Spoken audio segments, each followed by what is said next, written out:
Tonight, I find myself remembering San Francisco Bay in the early morning hours, the way salt-heavy mist drifted across dark waters and how the harsh cries of seabirds shaped the rhythm of tides and time on a lonely island. This is history as it was lived, hurried, unpolished, real. If this quiet approach to the past helps you unwind, a like would mean a lot. Subscribe if you'd like to join me for more slow journeys through history. Tell me in the comments where tonight finds you listening and what draws you to these forgotten corners where freedom and captivity danced their eternal waltz, dimmed the lights. Let's drift back to a limestone island where 10,000 years of human stories wait in the fog.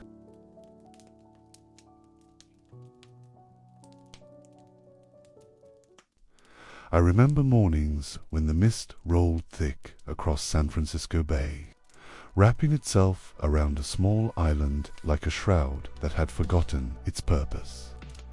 The fog would lift slowly, reluctantly, revealing limestone cliffs worn smooth by centuries of wind and salt spray, and there, perched on every available ledge and outcropping, were the birds, thousands upon thousands of them, their white wings catching the first pale light of dawn. The alone people knew this island long before it had a European name, long before it became a symbol of anything other than the natural rhythm of seasons and tides.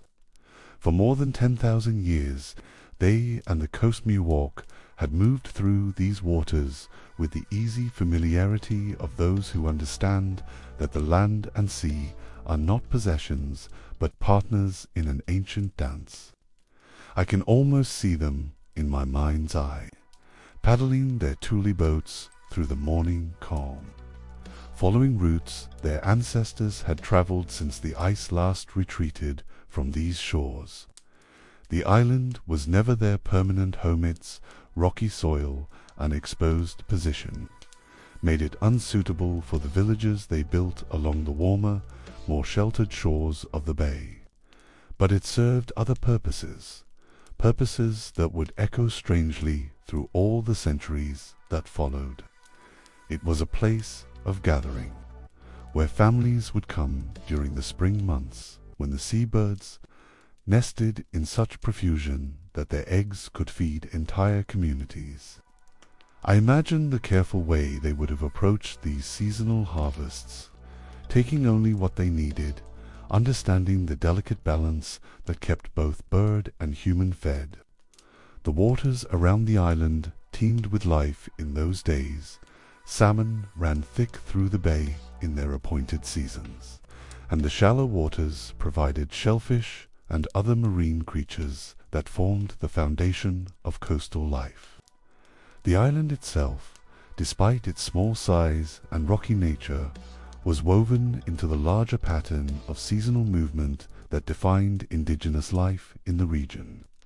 It was a stopping place, a gathering place, a place where the bounty of sea and sky could be harvested by those who understood its rhythms. But the island served another purpose as well, one that cast a long shadow forward into its later history. Sometimes, when a member of the community had violated the laws that held their society together, when reconciliation and restoration had failed, the island became a place of isolation. Not punishment in the European sense, but a kind of enforced contemplation, a time apart from the community that had been harmed. I think of those solitary figures, perhaps watching the same morning mist that would later shroud Spanish sails and federal prison ships, contemplating their place in the web of relationships that This was the island that Juan Manuel de Ayala first glimpsed on August 5, 1775, as he guided his ship San Carlos through the treacherous currents of the Golden Gate. He was the first European to chart these waters systematically, mapping the complex geography of what would become San Francisco Bay, with the careful precision of a naval officer. The morning he first saw the island, it must have been much as I imagine it, covered with birds, their cries echoing off the limestone cliffs, their white forms so numerous they seemed like snow that had somehow learned to fly. Ayala was a practical man, a servant of the Spanish crown, engaged in the methodical work of claiming and cataloguing the coast of Alta California, when he saw the island thick with large white birds. He did what countless explorers had done before. He named it for what he saw. La Isla de los Alcatrazes, he wrote in his careful script, the island of the Pelicans. Though the birds he observed were more likely cormorants or other seabirds, the name stuck. Eventually shortened and anglicized into the single word that would become synonymous with American imprisonment. Alcatraz. I often wonder what Ayala thought as he made those first European observations of the island. Did he sense something of its future significance, or was it merely one more geographical feature to be noted and catalogued in his reports to the Spanish authorities? His charts would guide other ships through these waters for decades to come, but I suspect he could never have imagined the uses to which his island of the Pelicans would eventually be put. The Spanish colonial period that followed Ayala's initial mapping brought gradual change to the Bay Area, but the island itself remained largely untouched. Spanish missions and presidios were established around the bay, and the indigenous peoples found their ancient ways of life increasingly disrupted by European diseases, agricultural practices, and religious conversion efforts. The seasonal gatherings on the island became less frequent, then ceased altogether as the populations that had sustained them for millennia either died from introduced diseases or were absorbed into the mission system. Yet even as the human presence diminished, the island continued its eternal partnership with the sea and sky. The birds still came in their appointed seasons, still nested in the crevices of the limestone cliffs, still filled the air with their cries. The tides still rose and fell according to their ancient schedule, wearing away at the rock grain by grain, reshaping the island's profile with the patience that only geological time can teach. The morning mist still rolled in from the Pacific, wrapping the island in its grey embrace, before lifting to reveal another day. It was during these quiet decades, when the island existed in a kind of suspended animation between its indigenous past and its uncertain future, that the qualities which would make it famous began to assert themselves. Its isolation became more pronounced as the bay around it filled with European ships and settlements. Its commanding views, which had once made it valuable for indigenous ceremonies and seasonal gatherings, now made it strategically significant to military minds thinking about harbor defense. I remember the sound of hammers ringing against stone in the early morning hours, when the mist still clung to San Francisco Bay, but the work had already begun. The ring of metal on rock echoed across the water, a rhythm that would continue for years as the United States Army Corps of Engineers transformed Ayala's island of the Pelicans into something the world had never seen before, fortress that could command one of the most strategic waterways on the American continent. The men who came to the island in 1853 brought with them the accumulated wisdom of military engineering, hard-earned through decades of coastal fortification along the Atlantic seaboard, but they also brought something uniquely American: the confidence that any natural obstacle could be overcome through determination, ingenuity, and sheer human effort. The island they found was barely 12 acres of wind-scoured limestone, rising abruptly from waters so cold and treacherous that few men could survive more than minutes in their embrace. To most observers, it would have seemed an impossible foundation for any significant construction. To the corps of engineers, it was simply another problem to be solved. Colonel Joseph Gilbert Totten, the chief engineer of the United States Army, had spent years developing what would become known as the third system of American coastal fortification. His plans called for a ring of defensive works around San Francisco Bay that would make it impregnable to any foreign naval force. The centerpiece of this system would be Fort Point, built on the rocky peninsula that guarded the southern approach to the Golden Gate. But Fort Point alone could not command the entire width of the channel. For the defensive triangle to be complete, there needed to be works on the northern shore at Lime Point, and something in the middle of the channel itself, that could bring crossfire to bear on any vessel attempting to force the passage. That something would be built on Alcatraz Island, and it would need to be unlike any fortification previously constructed in North America. The island's position in the middle of the Golden Gate Channel meant that it would be exposed to attack from every direction. Its small size meant that every square foot of available space would need to be used efficiently, and its isolation meant that everything, every stone block, every cannon, every barrel of gunpowder would need to be transported across a mile of often turbulent water. The first boats began arriving at the island in the summer of 1853, loaded with surveyors, engineers, and the advance parties of workmen who would spend the next 6 years reshaping the island's very profile.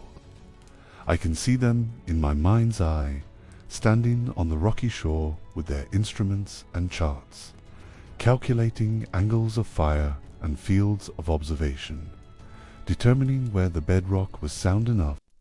Water was a constant problem. The island had no natural freshwater source, which meant that every drop needed by the work crews had to be brought from the mainland. In the early years of construction, this meant boat after boat loaded with barrels and casks, a logistical challenge that would only grow more complex as the size of the workforce increased.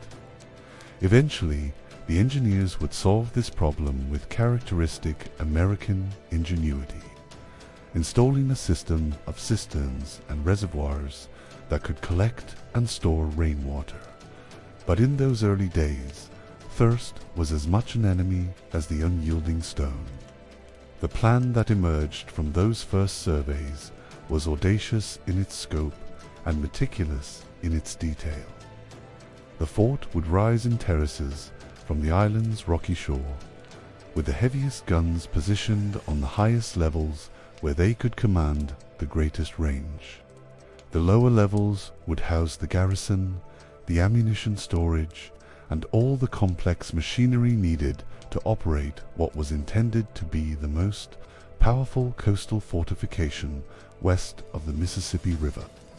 When completed, Fort Alcatraz would mount more than 100 heavy cannons, ranging from 24-pounders suitable for close-range work to massive Columbiads, capable of throwing solid shot more than 3 miles. I think of the men who shaped those plans into reality, working through San Francisco's brief but intense summers when the fog burned off by mid-morning and the sun beat down on exposed rock with an intensity that made the limestone too hot to touch with bare hands. I think of them working through the long, wet winters when Pacific storms would rake the island with winds that could knock a man flat, and waves that would crash completely over the lower levels of the fortification, turning construction sites into temporary lakes that took days to drain and dry. The stone for the fort's construction came from various quarries around the bay, but the finest building blocks were cut from Angel Island, just 2 miles to the north. These massive blocks, some weighing several tons each, had to be loaded onto barges, transported across the choppy waters of the bay, then hoisted up the island's cliffs using a complex system of derricks and pulleys. It was dangerous work that claimed its share of livesmen crushed by shifting loads, others swept overboard by unexpected waves, some simply worn down by the relentless physical demands of construction that never seemed to pause for weather or season. The fort began to take shape with agonizing slowness, rising from the island's bedrock like something that had always been meant to exist there, but had simply been waiting for the right moment to reveal itself. The lower casemates, built to house the garrison and protect the ammunition from enemy fire, were carved directly into the living rock of the island. Above them, the gun platforms emerged tier by tier, each level carefully calculated to provide overlapping fields of fire that would leave no approach to San Francisco Bay uncovered by American artillery. By 1854, even with construction still years from completion, Fort Alcatraz was already making its presence known to mariners entering San Francisco Bay. The island's original lighthouse, the first on the Pacific coast, began operation that year, its beacon cutting through the frequent fog to guide ships safely through the Golden Gate's treacherous currents. There was something almost symbolic about that lighthouse, standing amid the rising walls of what was intended to be an engine of destruction, offering guidance and safety, even as the fort around it prepared for war. As the months turned to years, the fort's armament began to arrive. The cannon that would give Fort Alcatraz its teeth were cast in foundries across the country, then shipped around Cape Horn. I remember the sharp crack of blank artillery charges echoing across San Francisco Bay in the early morning hours, when the mist still clung to the water. But Fort Alcatraz had already begun its daily demonstration of American authority. The sound would roll across the still waters like thunder, bouncing off the hills of Marin and San Francisco before fading into the distance, leaving behind only the harsh cries of seabirds and the whispered conversations of sentries pacing the weathered ramparts. It was 1861, and the nation was tearing itself apart 3,000 miles to the east. But here, on this limestone island in the middle of San Francisco Bay, the United States Army maintained its watch with the steady discipline that had built the fort, and would now be tested by forces its designers had never anticipated. Colonel Albert Sidney Johnston stood on the fort's highest gun platform that April morning, watching the sun burn through the fog that perpetually shrouded the Golden Gate. He was a man caught between two worlds, a Kentuckian by birth who had served the United States Army with distinction for more than 30 years, but whose heart was increasingly pulled toward the Confederate cause. The weight of command sat heavily on his shoulders, made heavier by the knowledge that his own loyalties were becoming as divided as the nation he had sworn to serve. Johnston had assumed command of the Department of the Pacific just months before the war began, inheriting responsibility for defending the entire western coast of the United States at a time when that defense was becoming more crucial than anyone had imagined. California's gold had helped finance the Union's early war efforts, and San Francisco Bay had become a vital link in the supply chains that would determine whether the federal government could sustain a long conflict. Fort Alcatraz, perched in the middle of that strategic waterway, had suddenly become far more important than even its ambitious builders had envisioned. The fort that Johnston commanded was a marvel of military engineering, but it was also a source of constant worry. Its 103 heavy guns could sink any ship that attempted to force the Golden Gate. But those guns were useless against the enemy that concerned him most, the enemy within. California's population was a volatile mixture of Union sympathizers, Confederate supporters, and those whose loyalty could be purchased by whoever offered the best terms.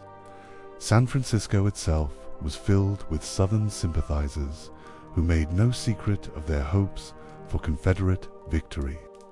The tension that gripped California in those early months of the Civil War was unlike anything the state had experienced since the Bear Flag Revolt and the Mexican War. Pro-Confederate newspapers published inflammatory editorials calling for California to leave the Union and establish an independent Pacific Republic. Secret organizations like the Knights of the Golden Circle recruited members who dreamed of extending slavery to the Pacific coast and creating a southern empire that would stretch from the Atlantic to the Golden Gate. I can almost feel the weight of uncertainty that settled over the island during those months. The decision came in late April when news reached San Francisco that Confederate forces had fired on Fort Sumter and that the war had truly begun. Johnston gathered his senior officers in the fort's command post, a stone chamber carved deep into the island's bedrock, where the sound of waves and wind was muffled to a whisper. The meeting was brief and formal, but the emotional undercurrents were unmistakable. Johnston announced his intention to resign his commission and join the Confederate cause, but he also made it clear that he would take no action to compromise the defenses he had been charged with protecting. The resignation of the Department of the Pacific's commanding general sent shockwaves through California's military establishment. Johnston's departure left a dangerous vacuum at a time when strong leadership was essential, but it also removed a potential source of internal conflict that could have had catastrophic consequences. Before leaving San Francisco, Johnston met privately with his successor, Colonel Edwin Bose Sumner, and formally transferred command of all federal forces in California. The transition was handled with the professional courtesy that characterized the old army, but everyone involved understood that they were witnessing the end of an era. Colonel Sumner, who assumed command of both the Department of the Pacific and Fort Alcatraz, was everything that Johnston was not, a Massachusetts man whose loyalty to the Union was absolute and whose determination to keep California in federal hands was unwavering. Under Sumner's leadership, Fort Alcatraz became the anchor of Union control in California. The fort's guns, which had been designed to repel foreign invasion, were now turned toward a different purpose, ensuring that San Francisco Bay remained firmly under federal control. The daily routine of drills and training took on new urgency as the garrison prepared for threats that might come from within as well as without. Extra sentries were posted, ammunition was moved to secure locations, and the fort's officers began compiling lists of civilian sympathizers whose activities needed to be watched. The test of that vigilance came sooner than anyone expected. In the summer of 1861, reports reached the fort that Confederate agents were active in San Francisco, recruiting volunteers for Southern armies and attempting to organize a rebellion that would bring California into the Confederacy. The fort's response was swift and decisive. Working closely with federal marshals and Union loyalists in San Francisco, the garrison began a series of arrests that effectively decapitated the Confederate movement in Northern California. The prisoners were brought to Alcatraz Island, where they could be held securely, while federal authorities determined the extent of their activities and the threat they posed to Union control. I remember the sound of those first prison boats approaching the island, their oarlocks creaking in the still air as federal marshals transported men who had believed they could challenge the power of the United States government and win. The transformation of Fort Alcatraz from purely military installation to military prison was gradual but unmistakable. The casemates that had been designed to house soldiers and protect ammunition were converted into cells that could hold civilian prisoners securely. One of the most dramatic episodes of this period occurred in March 1863, when the British warship HMS Sutlej entered San Francisco Bay without proper notification to American. I remember the echo of steel doors closing in the early morning darkness, a sound that would become as familiar to Alcatraz Island as the cry of seabirds or the whisper of fog across limestone cliffs. It was a hollow, final sound that seemed to absorb all other noise, leaving behind only the shuffle of footsteps on concrete and the distant murmur of San Francisco across waters that might as well have been an ocean for all the good they did. The men who heard those doors swing shut behind them. The transformation of Fort Alcatraz from harbor defense to military prison had begun during the Civil War, but it was in the decades that followed that the island truly found its calling as a place of confinement. The federal government, having discovered the advantages of the island's isolation and security during the war years, began to see new possibilities in those same qualities that had made it perfect for coastal defense. If Alcatraz could safely hold Confederate sympathizers and political prisoners, it could certainly house the military criminals and disciplinary cases that were becoming an increasing problem for the peacetime army. The decision to formalize the island's role as a military prison came gradually, through a series of administrative orders and policy changes that reflected the practical realities of running a post-war army. Military justice had always been harsh, but the expansion of the frontier and the complexities of Reconstruction created new categories of military crimes that required secure, long-term confinement, desertion, insubordination, theft of government property, assault on superior officers. These were the offenses that filled the cells of what was becoming known simply as the Rock. The physical transformation required to convert the fort's casemates into proper prison cells was extensive, but not revolutionary. The same thick walls that had been designed to protect ammunition from enemy bombardment were perfect for preventing prisoner escapes. The same narrow windows that had been cut to provide ventilation for powder magazines now served to let in just enough light to remind inmates of the world they had lost. The same isolation that had made the fort defensible now made the prison escape. I can almost see the work crews moving through the fort's corridors in those transition years, installing the steel bars and reinforced doors that would define the island's character for decades to come. The sound of their hammers echoed through chambers that had once housed the machinery of war, but now would house something perhaps more terrible: the slow destruction of men's spirits through the relentless application of military discipline and enforced isolation. The first military prisoners to be confined on Alcatraz under the new system arrived in the early 1870s, a mix of soldiers whose crimes ranged from the petty to the serious, but who all shared the common fate of having violated the codes that held the United States Army together. They were transported to the island in the same boats that had once carried Confederate sympathizers. but their journey was one way in a sense that the political prisoners had never experienced. These men were not held pending investigation or awaiting prisoner exchanges. They were serving sentences that had been pronounced by military courts martial, and their release would come only when those sentences had been completed or when death provided the ultimate parole. The routine that governed life on the military prison was as rigid and unforgiving as the limestone cliffs that surrounded it.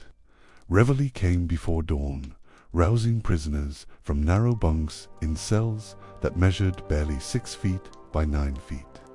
The day began with inspection, during which guards examined every inch of every cell for signs of contraband, escape attempts, or simple slovenliness that would earn additional punishment. Breakfast was eaten in silence, under the watchful eyes of guards who had learned to read the subtle signs that indicated when trouble might be brewing. Work details occupied most of the daylight hours, and the work was deliberately designed to be both productive and punitive. Prisoners quarried stone from the island's bedrock, hauled supplies from the docks to storage areas, maintained the fort's complex systems of cisterns and drainage, and performed the countless small tasks required to keep a self-contained community functioning. But the work was also intended to break the spirit of men who had challenged military authority, and it was structured to provide constant reminders of their powerlessness and dependence on the system they had violated. The most dreaded assignment was work in the island's quarries, where prisoners spent long days cutting building stone from the living rock under the California sun. The work was backbreaking and dangerous, requiring men to handle heavy tools and massive stone blocks while standing on precarious ledges carved into the cliff faces. Accidents were common, and medical care was basic at best. But the quarries also provided something that the prison's administrators had not anticipated: a sense of accomplishment, and even pride among prisoners who could see the tangible results of their labor taking shape in the walls and buildings that continued to rise around them. I remember the sound of pickaxes ringing against stone in the afternoon heat, when the fog had burned off and the sun beat down on exposed rock with an intensity that made the tools too hot to handle with bare hands. The rhythm was hypnotic in its way, dozens of men working in unison, their movements coordinated by the necessities of the work rather than by any conscious cooperation. It was honest labor, perhaps the first honest labor that many of these men had performed in years, and there was a kind of redemption in the ache of tired muscles and the satisfaction of stone properly cut and placed. But the quarry work also served another purpose that was more subtle but equally important to the prison's mission. The constant physical labor, combined with the inadequate diet and poor living conditions, gradually wore down even the strongest men, reducing them to a state where rebellion seemed not just impossible but pointless. This was not accidental, it was a deliberate application of principles that prison administrators had learned from studying penitentiaries around the world. The goal was not just to punish past crimes, but to create men who would never commit future ones, and that transformation required the systematic destruction of everything that had made them criminals in the first place. The construction of the world's largest steel-reinforced concrete structure began in 1895 and would continue for more than a decade, transforming the island's profile and creating the building that would become synonymous with American imprisonment.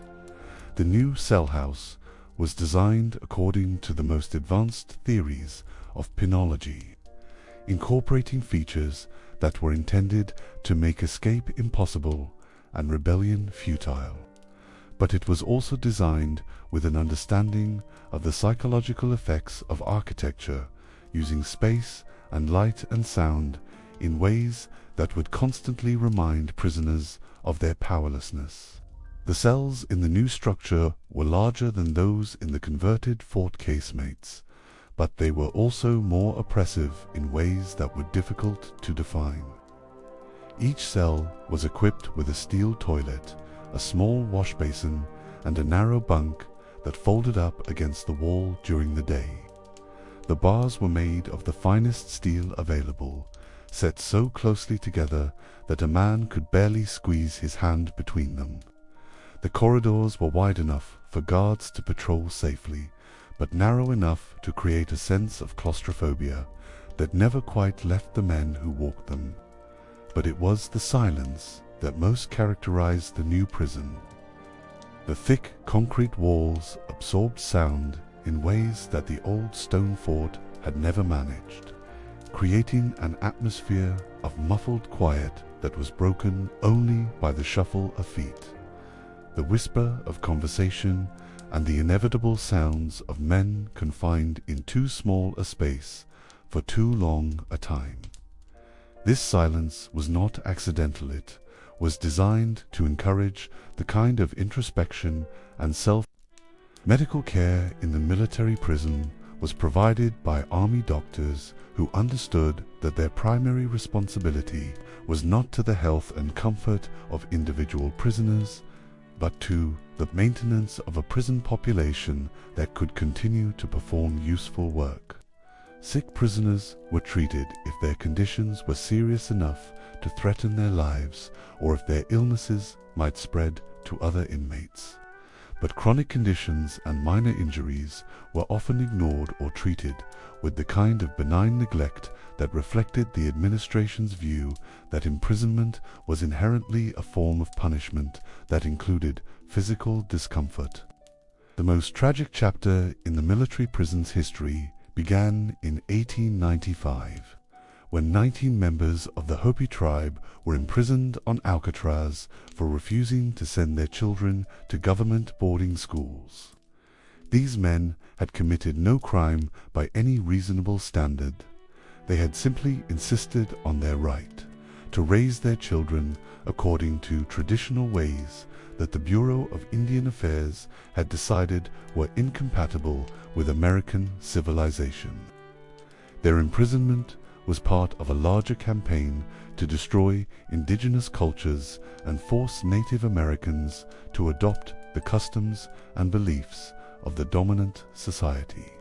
I can almost see those Hopi men standing on the island's windswept heights, looking out across waters that separated them not just from their families, but from everything that had given meaning and structure to their lives.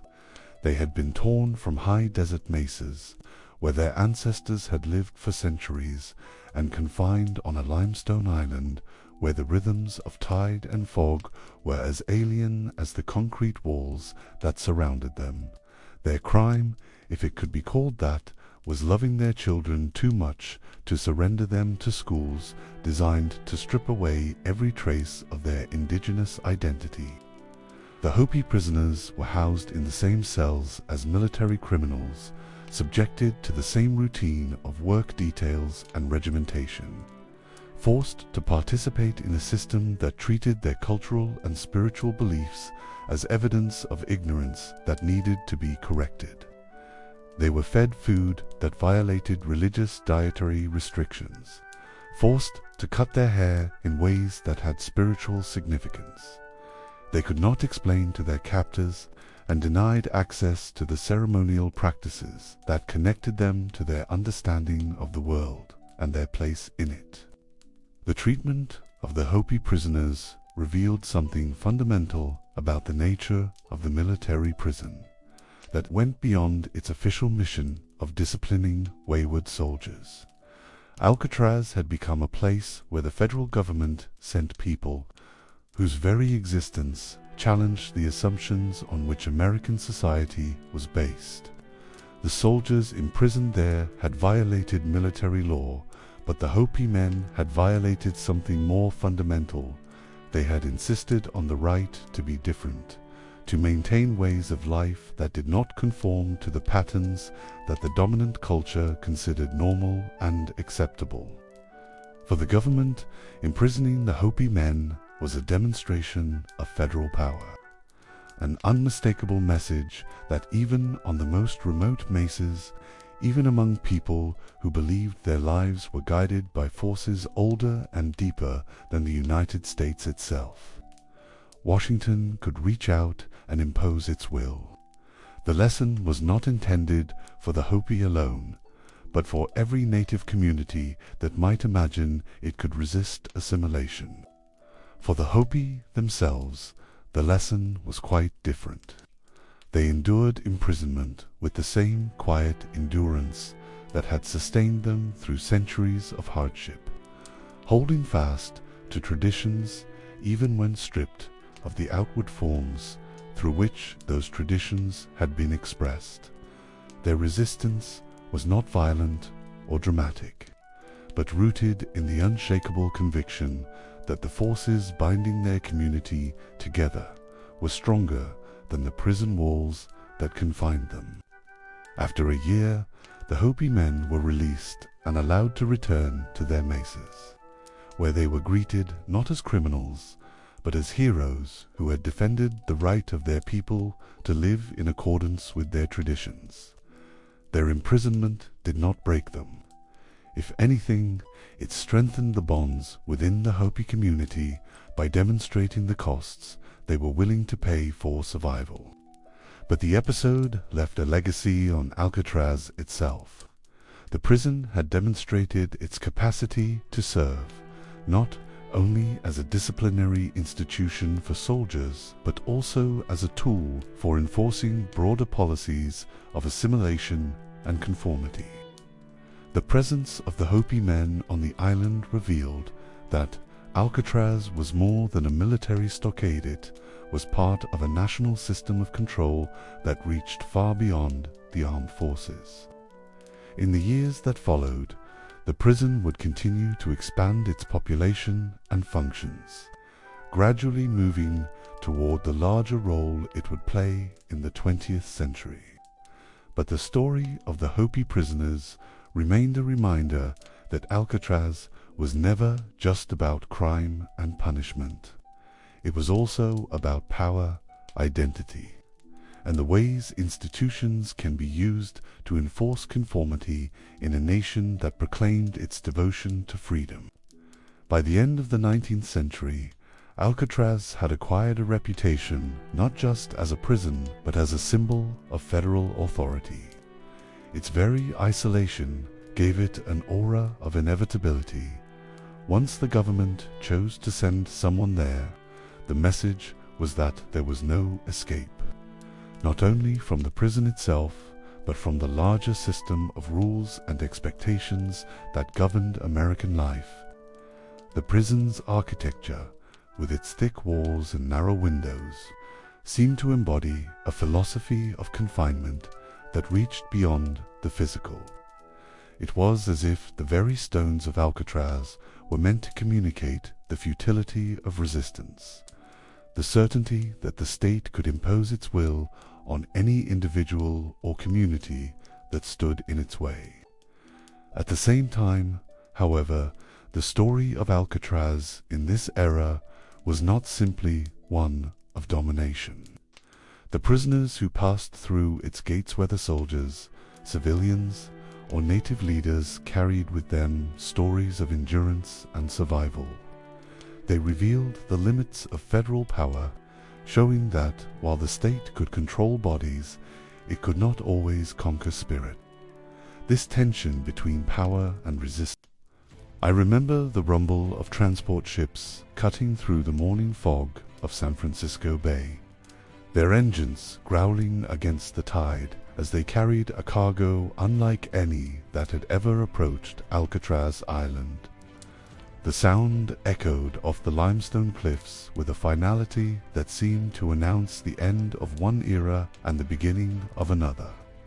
It was August 11th, 1934, and the first 137 prisoners were about to set foot on what would become known throughout the world as simply the rock.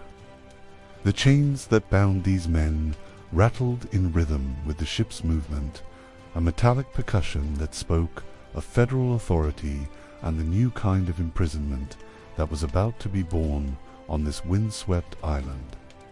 Through the morning haze, the prisoners caught their first glimpse of barred windows and guard towers, of concrete walls that had been designed not just to contain, but to intimidate, to make clear from the first moment that this was a place from which there would be no easy departure.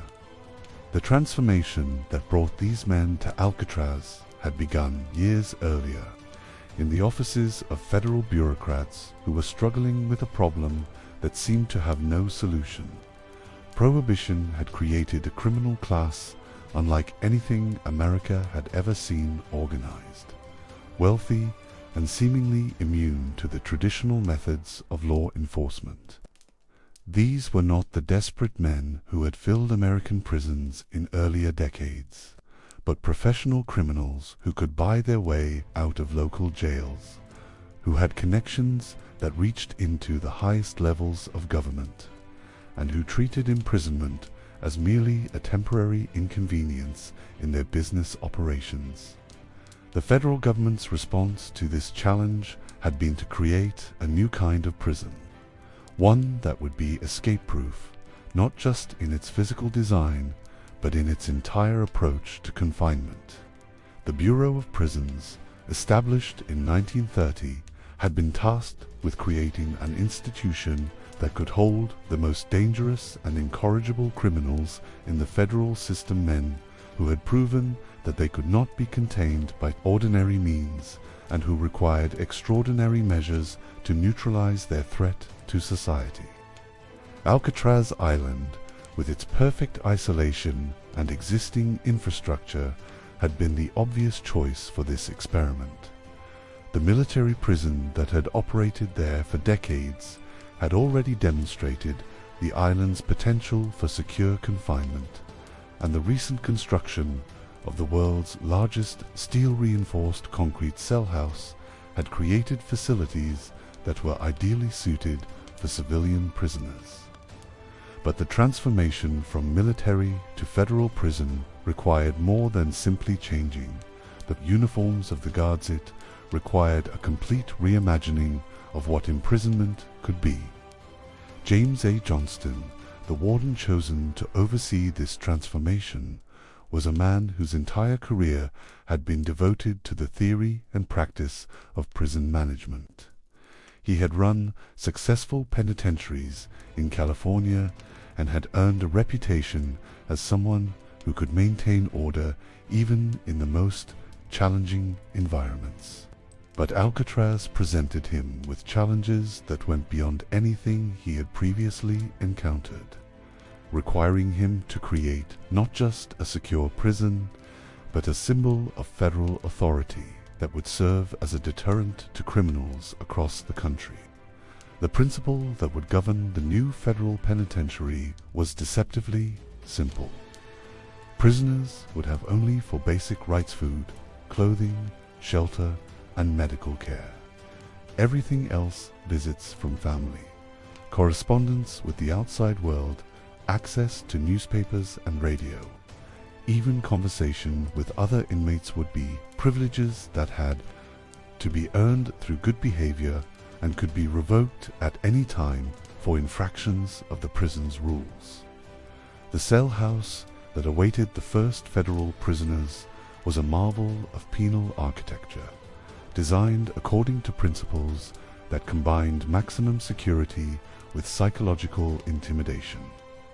The main corridor, known as Broadway to the inmates, who would walk its length for the next 30 years, stretched the full length of the building under a vaulted concrete ceiling that amplified every sound. The cells that lined this corridor were larger than those in most prisons, but they were also more secure, one equipped with steel bars that had been tested to withstand cutting tools, and locks that represented the most advanced prison hardware available. I can almost hear the sound of those first footsteps on the concrete floors, the shuffle of prison-issue shoes echoing through corridors that still smelled of fresh paint and new construction.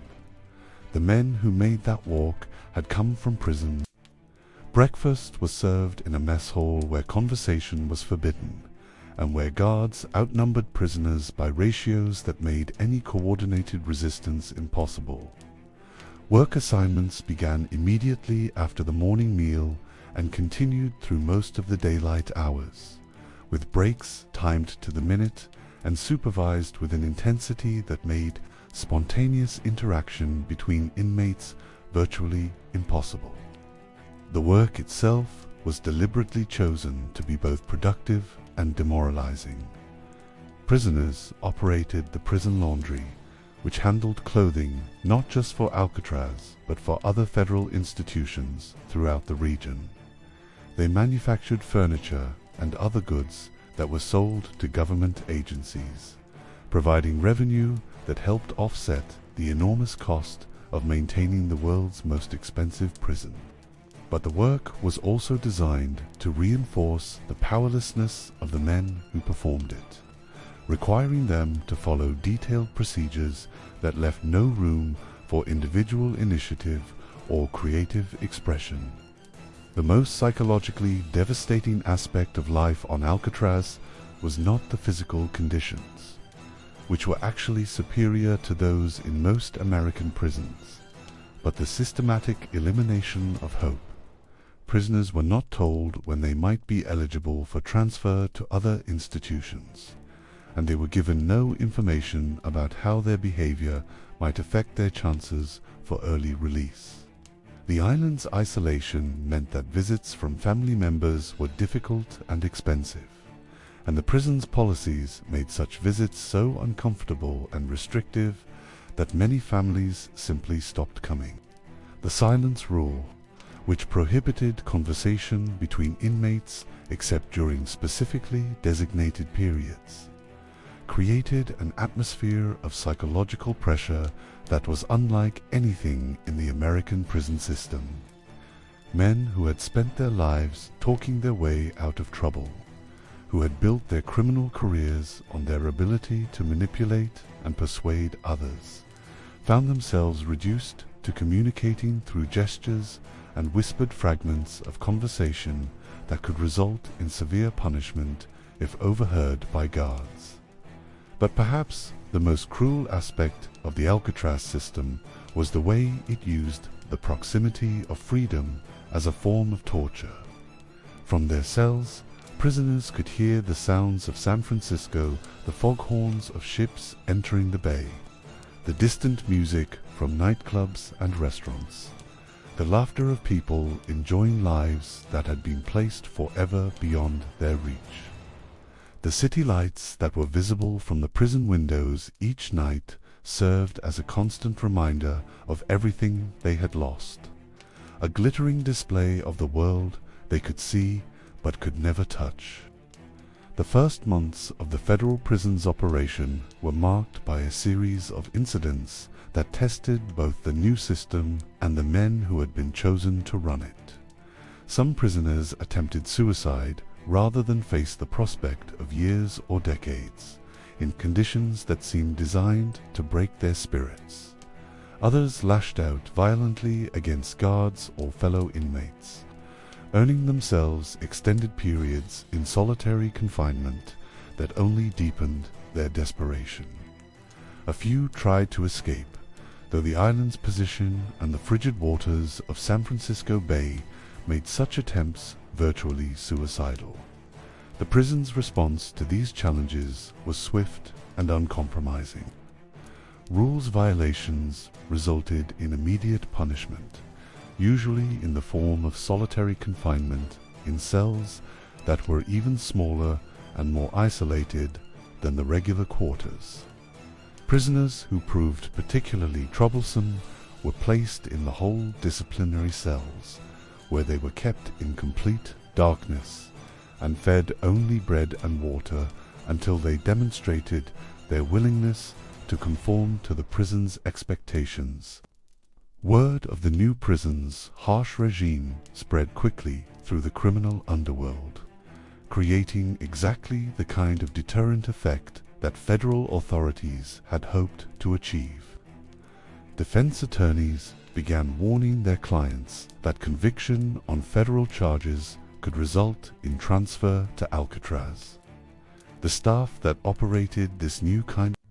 I remember the metallic clang of cell doors at dawn, a sound that cut through the morning silence with the precision of a guillotine blade, marking the beginning of another day in what had become the most controlled human environment in America. The echo would roll down the long corridor known as Broadway, bouncing off concrete walls and steel bars, before fading into the whispered conversations and shuffling footsteps that were the only sounds permitted in this kingdom of enforced quietude. The men who heard that sound each morning lived according to rules so precise and unforgiving that they reduced human existence to its most basic elements: food, clothing, shelter, and medical care. These were the four rights that Warden James Johnston had proclaimed were all that any federal prisoner deserved, and everything else that made life bearable had to be earned through absolute compliance with regulations that seemed designed more to test the limits of human endurance than to maintain institutional security. Each cell on Alcatraz measured exactly 9 feet by 5 feet by 7 feet high, a space smaller than many people's closets, but which had to serve as bedroom, study, workshop, and sanctuary for men who might spend decades within its confines. The furnishings were Spartan beyond anything found in even the poorest homes. A narrow steel bunk that folded against the wall during daytime hours, a small steel wash basin with cold running water, a toilet without a seat, and a tiny steel shelf that served as desk, dresser, and storage space for the few personal possessions that prisoners were permitted to keep.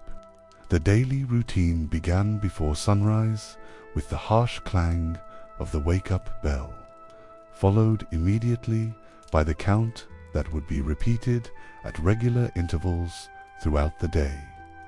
Guards moved down Broadway, calling out numbers, and prisoners were required to stand at attention in their cells until every man had been accounted for. The morning count was followed by a cell inspection so thorough and intrusive that it served as a daily reminder of the prisoner's complete powerlessness.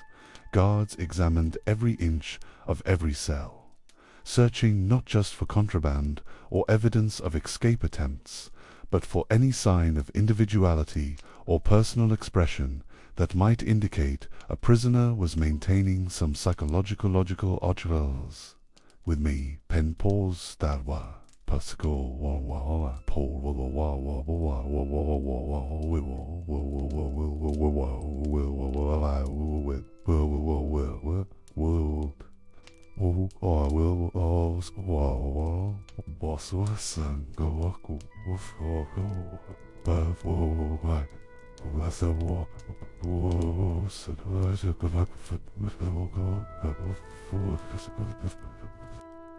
Breakfast was served in a mess hall where 300 men could eat in almost complete silence, their movements choreographed with military precision and supervised by guards who outnumbered inmates by ratios that made any coordinated resistance impossible. The food was adequate in quantity and nutritional content, meeting the prison's obligation to maintain the health of its inmates. But it was deliberately prepared without seasoning or variation that might provide pleasure or something to look forward to. Meals were served at precisely the same times every day, and prisoners had exactly 20 minutes to eat before being marched back to their cells or work assignments. The work that occupied most of each prisoner's waking hours was chosen not for its rehabilitative value, but for its contribution to the prison's operations and its psychological impact on the men who performed it. The prison laundry, which processed clothing for federal institutions throughout the region, required prisoners to stand for hours in hot, humid conditions, handling industrial washing equipment that could cause serious injury if operated carelessly. The furniture factory produced desks, chairs, and filing cabinets for government offices, work that was repetitive and mind-numbing, but which generated revenue that helped offset the enormous cost of operating the world's most expensive prison. I can almost feel the oppressive heat of the laundry room on a summer afternoon, when the fog had burned off and the California sun beat down on the concrete structure with an intensity that made the interior temperature nearly unbearable.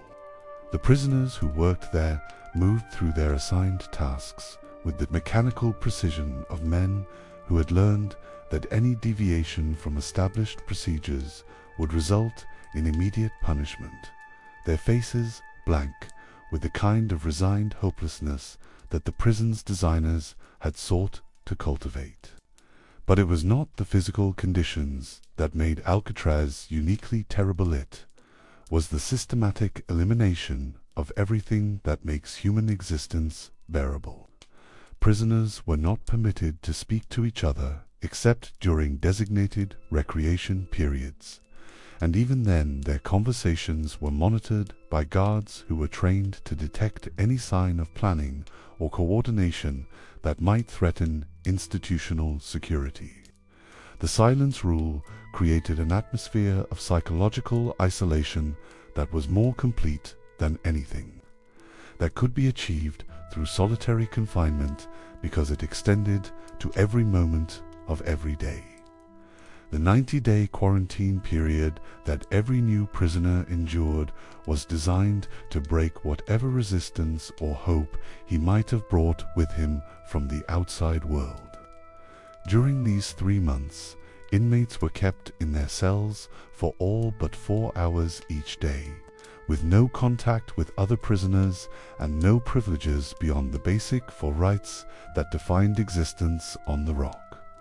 They were not permitted to write or receive letters, could not have visitors, and were denied access to the prison library or any form of entertainment that might make their confinement more bearable.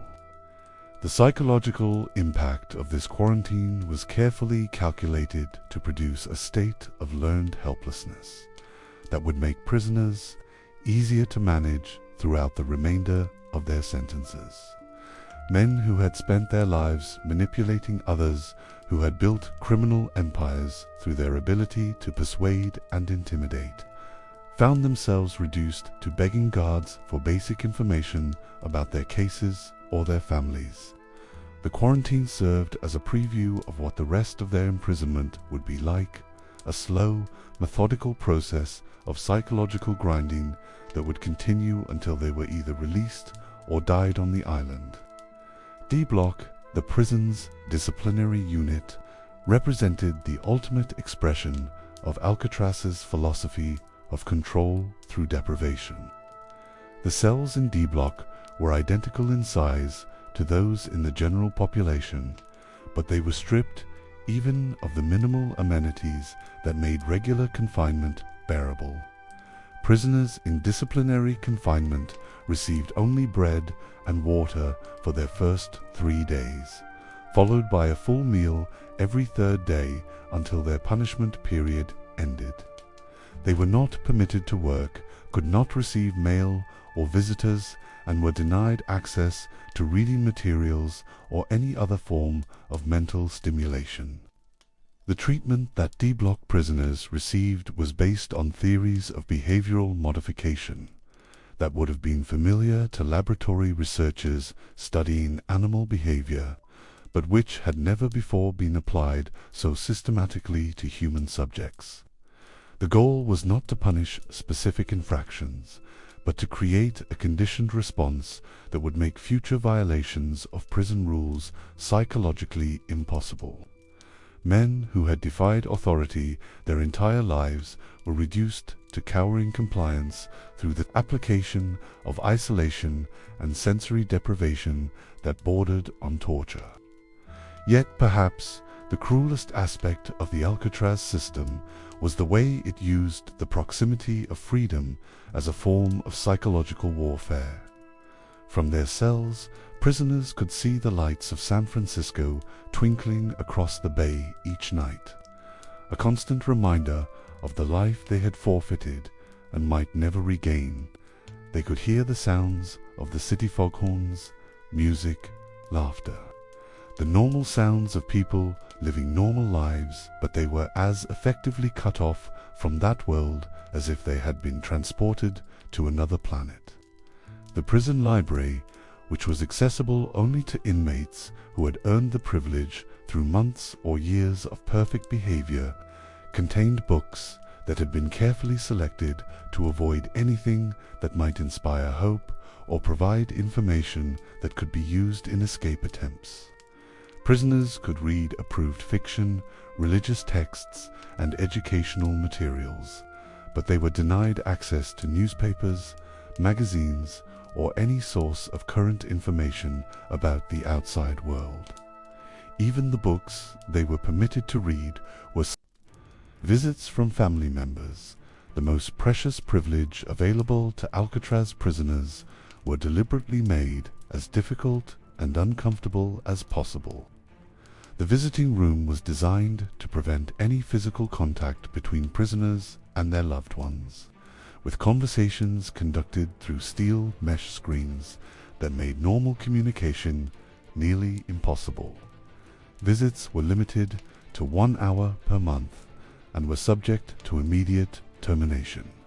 If guards detected any violation of the strict rules that governed what could and could not be discussed, I think of the wives and children who made the difficult journey to Alcatraz Island, traveling across the country with their meager savings to spend a precious hour speaking through steel mesh to men, who seemed to grow more distant and hollow-eyed with each visit.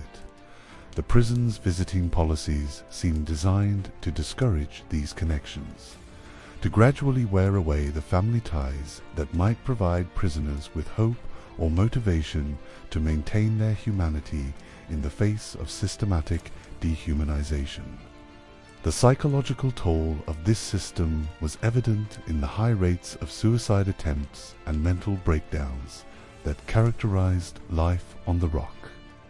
Men who had survived violent criminal careers, who had demonstrated their toughness in the most dangerous environments that urban America could produce, found themselves reduced to weeping shells of their former selves by the relentless application of rules and restrictions that left no room for human dignity or self. But the prison's administrators viewed these psychological casualties not as evidence of the system's cruelty, but as proof of its effectiveness. The goal was not to make prisoners happy or comfortable, but to neutralize them as completely as possible while they served their sentences.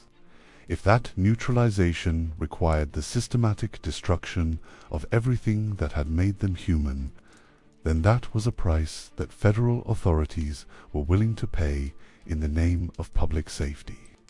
The few privileges that were eventually available to model prisoners, the right to work in preferred job assignments, access to educational programs, the possibility of earning a high school diploma through correspondence courses, were dangled like carrots before men who had learned that any privilege could be revoked at any moment for the slightest infraction.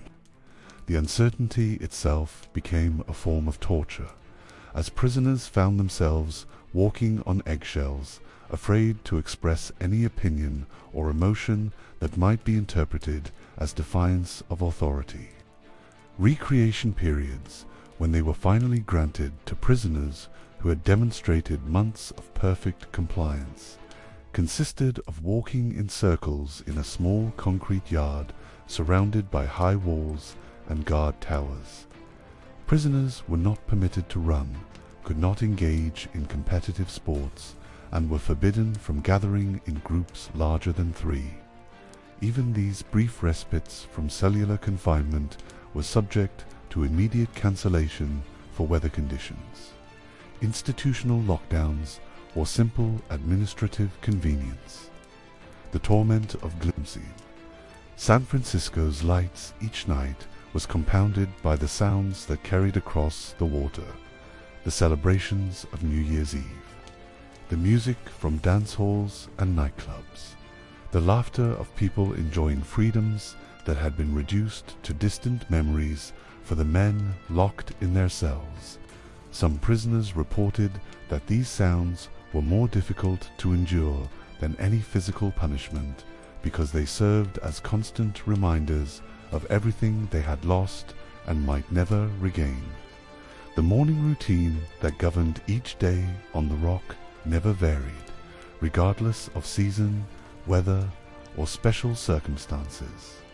Prisoners learned to mark time not by calendars or clocks, but by the rhythm of bells, whistles, and marching feet that structured their existence into segments so small and predictable that spontaneous thought or emotion became nearly impossible. The goal was to create a kind of living death, a state of suspended animation in which prisoners existed without truly living until their sentences were completed or death provided their only parole. Yet even in this most controlled of environments, the irreducible core of human nature occasionally asserted itself. Some prisoners found ways to communicate with each other despite the silence rules, developing elaborate systems of signals and codes that allowed them to maintain some sense of community in the face of institutional isolation. Others used their limited privileges to educate themselves or develop skills that would serve them if they ever returned to the outside world. A few even managed to maintain their sanity and dignity through the sheer force of will, refusing to be broken by a system that seemed designed to crush everything that made them human. The 4 rights that defined existence on Alcatraz: food, clothing, shelter, and medical care had been reduced to their most basic biological requirements, stripped of any comfort or pleasure that might make confinement bearable. But in reducing human existence to these fundamentals, the prison had also revealed something about the nature of humanity itself, that even under the most oppressive conditions, people found ways to maintain hope, to create meaning, and to resist the complete annihilation of their individuality. The shuffle of regulation shoes on cold floors would continue to echo through the corridors of the rock for decades to come. But each footstep also represented a small act of defiance, proof that no system, however perfectly designed, could entirely eliminate the unpredictable element of human nature that refuses to be reduced to mere biology. Even under the strictest routines, small rebellions took shape. A smuggled note, a whispered word, or the clandestine exchange of personal belongings reminded guards that the human spirit remained unconquered, even in a place designed to crush it entirely. Isolation could break bodies and minds, but it could not eradicate memory. Prisoners recalled past lives, faces of loved ones, and freedoms lost. These memories became a private rebellion, a way to survive by holding on to a past that the prison could not touch. Instructors, the design of Alcatraz was no accident.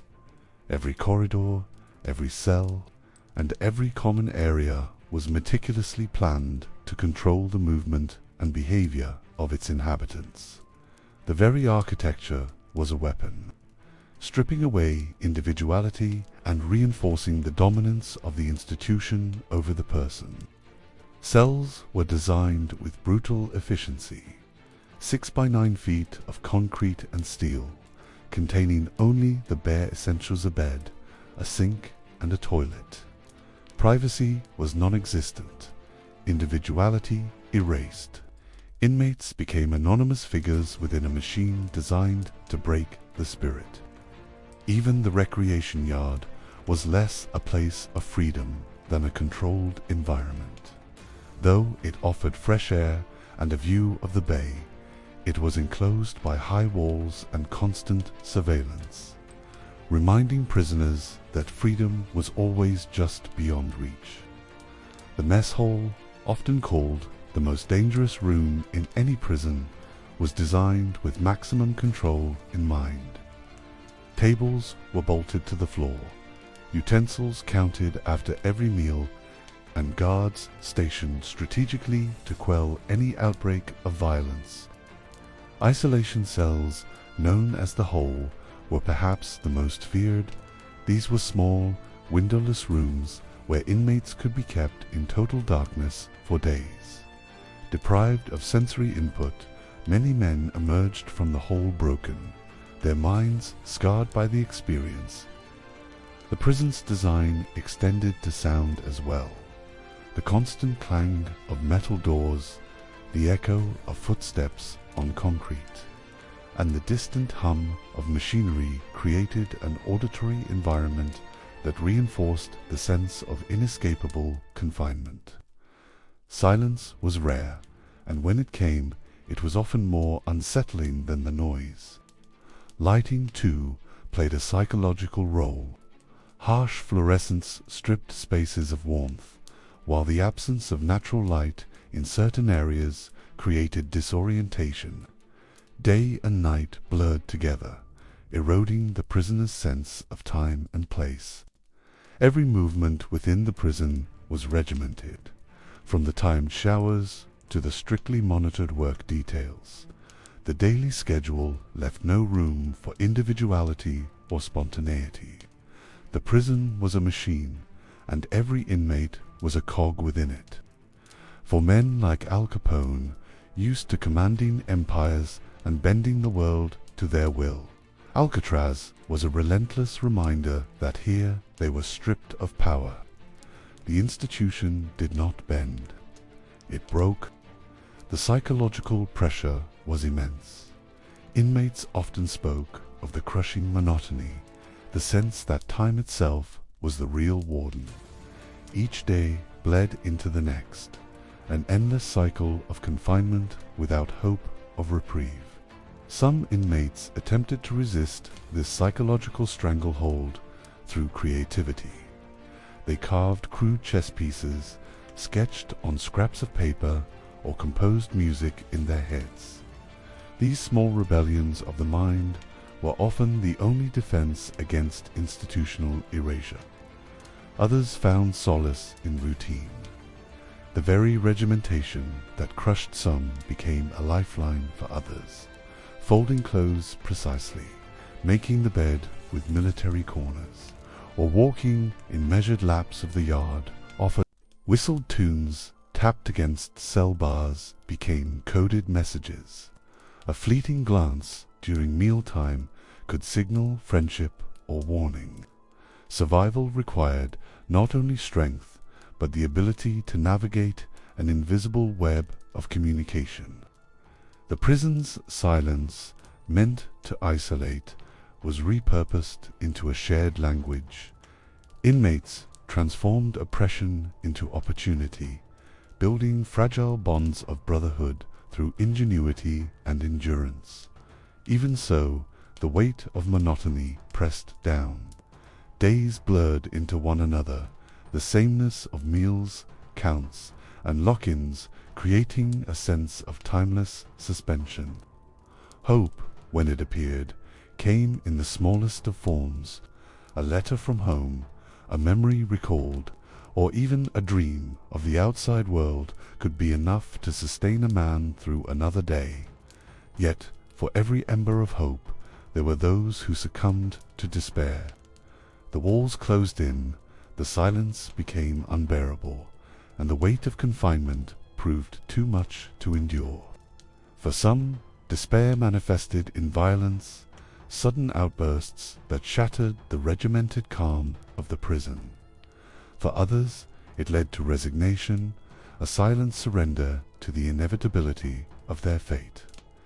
The institution documented these breakdowns clinically, noting behaviors without addressing the deeper wounds of isolation.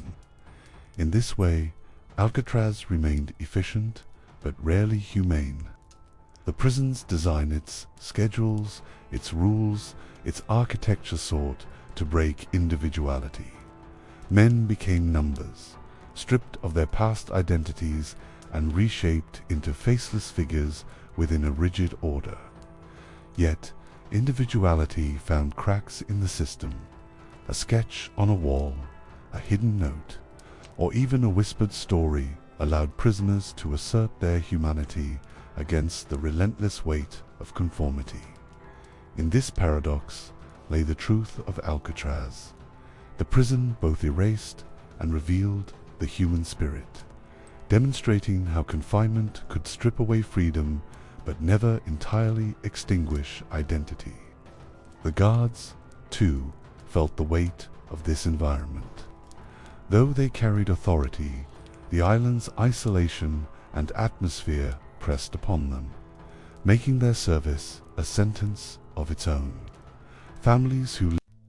I remember the crushing silence of D Block in the years when Robert Franklin Stroud occupied cell 42. A silence so complete that it seemed to have weight and texture, pressing down on the single human being who had been entombed there like some modern anchorite in a concrete monastery dedicated to the worship of punishment. For 6 years, from 1942 to 1948, that silence was broken only by the soft shuffle of his feet on the cold floor, the whisper of pages turning in the few books he was permitted to read, and the occasional sound of his voice during the brief conversations he was allowed with guards who came to inspect his cell or deliver his meager meals. The man who sat in that cramped space, measuring his days not by sunrise and sunset but by the rhythm of bells and the changing of the guard, was perhaps the most intellectually gifted individual ever to be confined on Alcatraz Island. But he was also living proof of how completely the federal prison system could neutralize even exceptional ability when it was directed toward purposes that challenged institutional authority. Robert Stroud, known to the world as the Birdman of Alcatraz, had never been permitted to keep a single bird during his 17 years on the rock. The mythology that surrounded Stroud had been created by journalists and Hollywood scriptwriters who found in his story a compelling narrative of redemption through the study of nature. According to this popular version of his life, Stroud had transformed himself from a violent criminal into a respected ornithologist. Through his work with canaries and other small birds, becoming a symbol of how even the most hardened criminals could find salvation through dedication to scientific pursuits. The reality was far more complex and infinitely more tragic than any story that could be sold to the American public. Stroud had indeed become a recognized authority on avian diseases during his 30 years at Leavenworth Federal Penitentiary, where prison officials had initially permitted him to keep canaries as a privilege for good behavior.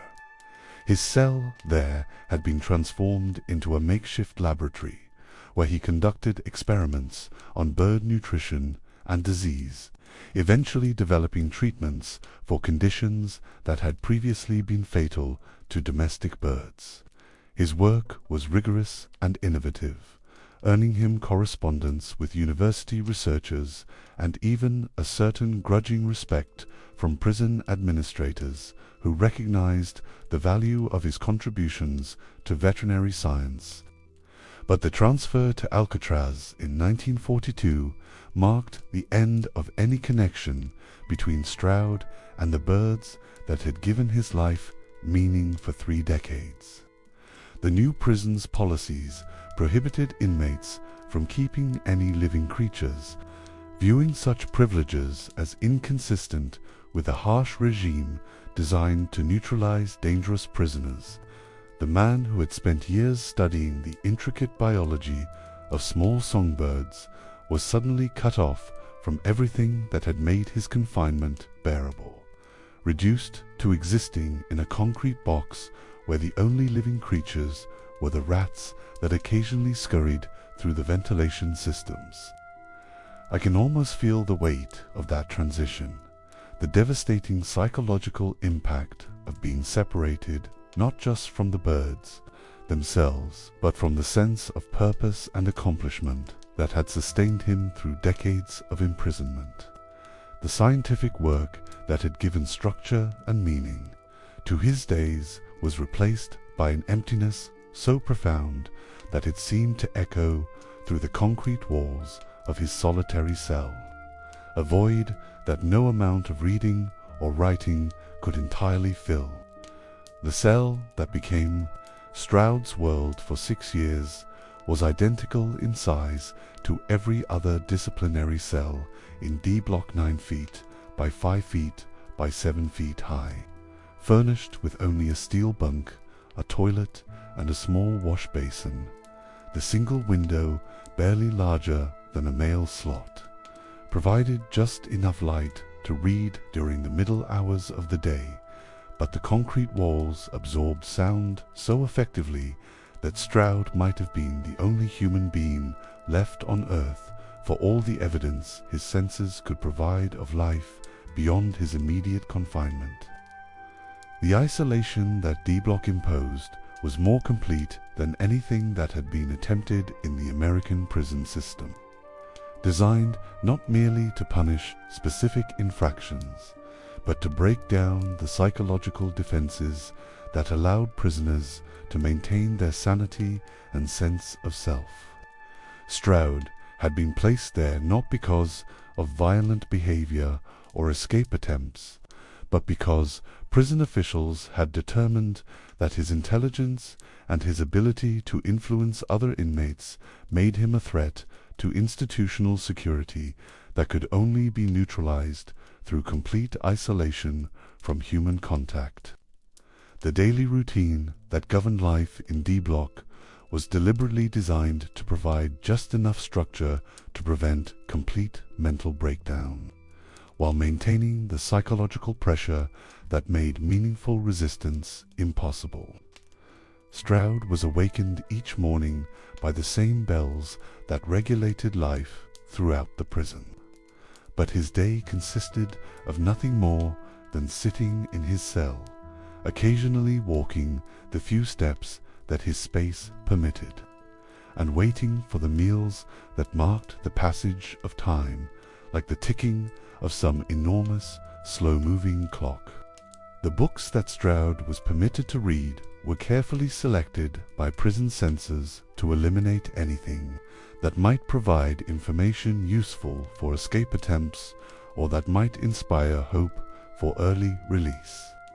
He was allowed access to certain scientific texts, religious materials, and approved fiction, but newspapers and magazines were forbidden, cutting him off from any knowledge of the world beyond the prison walls. The isolation was not just physical, but intellectual, designed to prevent him from maintaining the connections with the outside world that had sustained his scientific work at Leavenworth. But perhaps the most devastating aspect of Stroud's confinement was the way it gradually eroded the sense of purpose that had made his previous imprisonment bearable. The man who had once corresponded with university researchers and contributed original knowledge to veterinary science found himself reduced to memorizing passages from the few books he was permitted to read. His brilliant mind forced to turn inward upon itself in ways that threatened to destroy the very qualities that had made him exceptional. I think of him during the long nights when the fog rolled in from the Pacific, wrapping Alcatraz Island in a grey shroud that seemed to muffle even the distant sounds of San Francisco.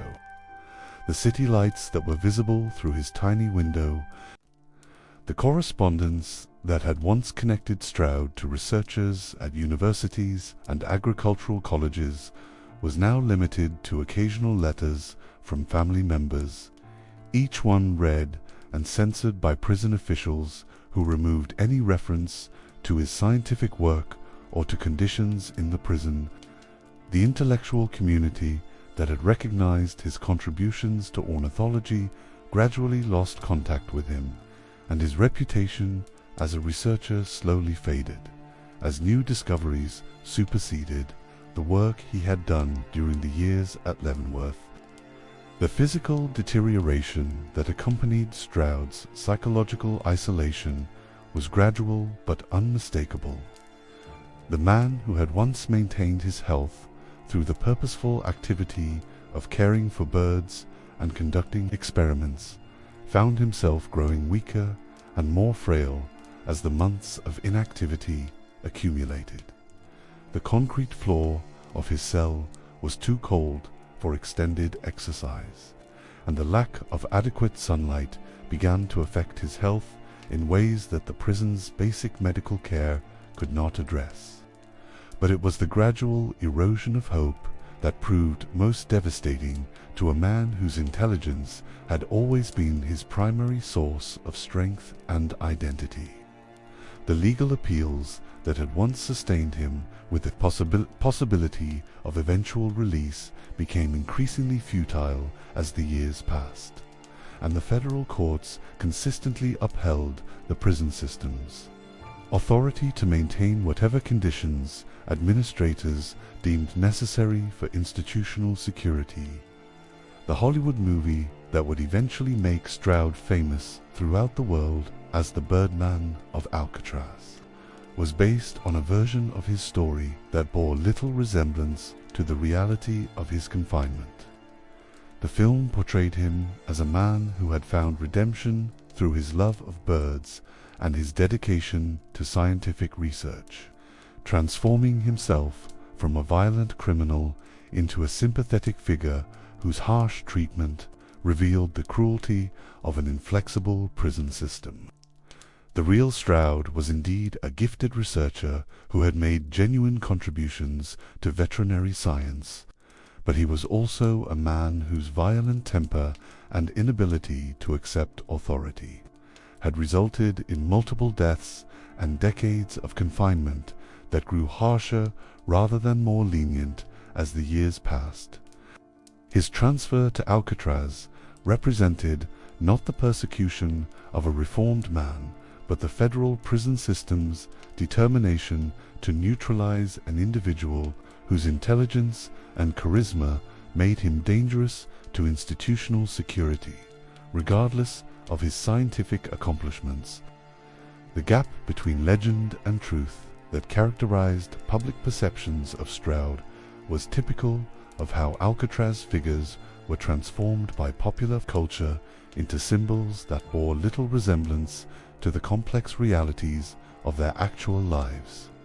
The prison that held him was designed to strip away the mythology that surrounded celebrity criminals, but in Stroud's case, that mythology was reconstructed after the fact by writers and filmmakers who found in his story the kind of redemption narrative that American audiences wanted to believe. The 6 years that Stroud spent in D-block solitary confinement represented one of the most extreme applications of isolation punishment in the history of American corrections.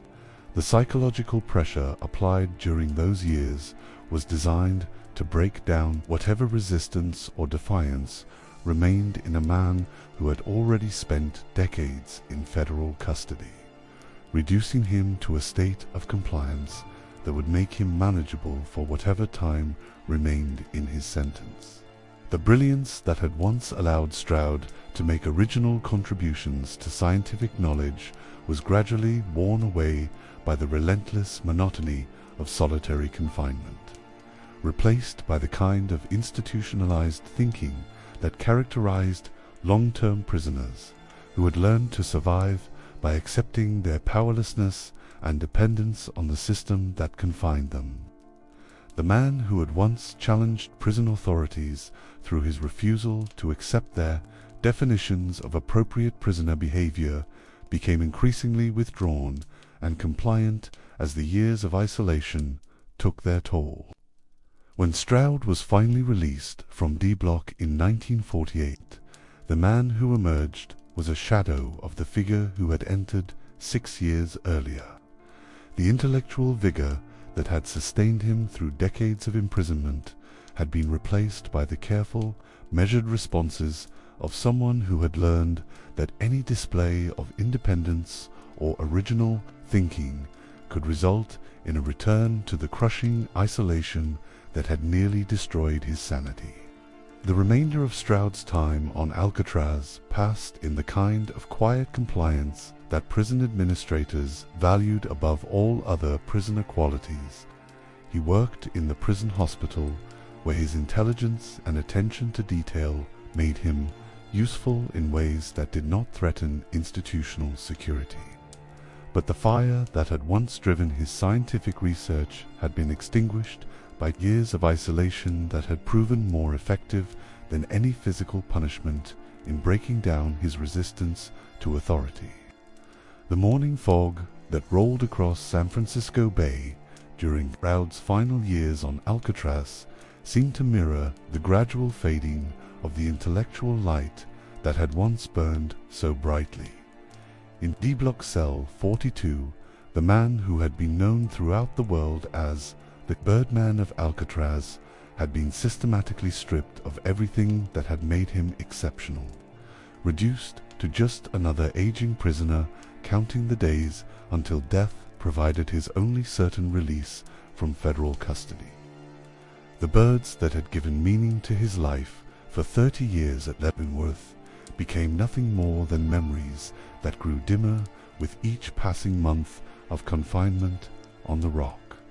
The scientific knowledge that he had accumulated through years of careful observation and experimentation gradually became irrelevant as newer researchers made discoveries that superseded his work, and as the veterinary science community forgot about the imprisoned ornithologist whose correspondence had once been welcomed by university professors.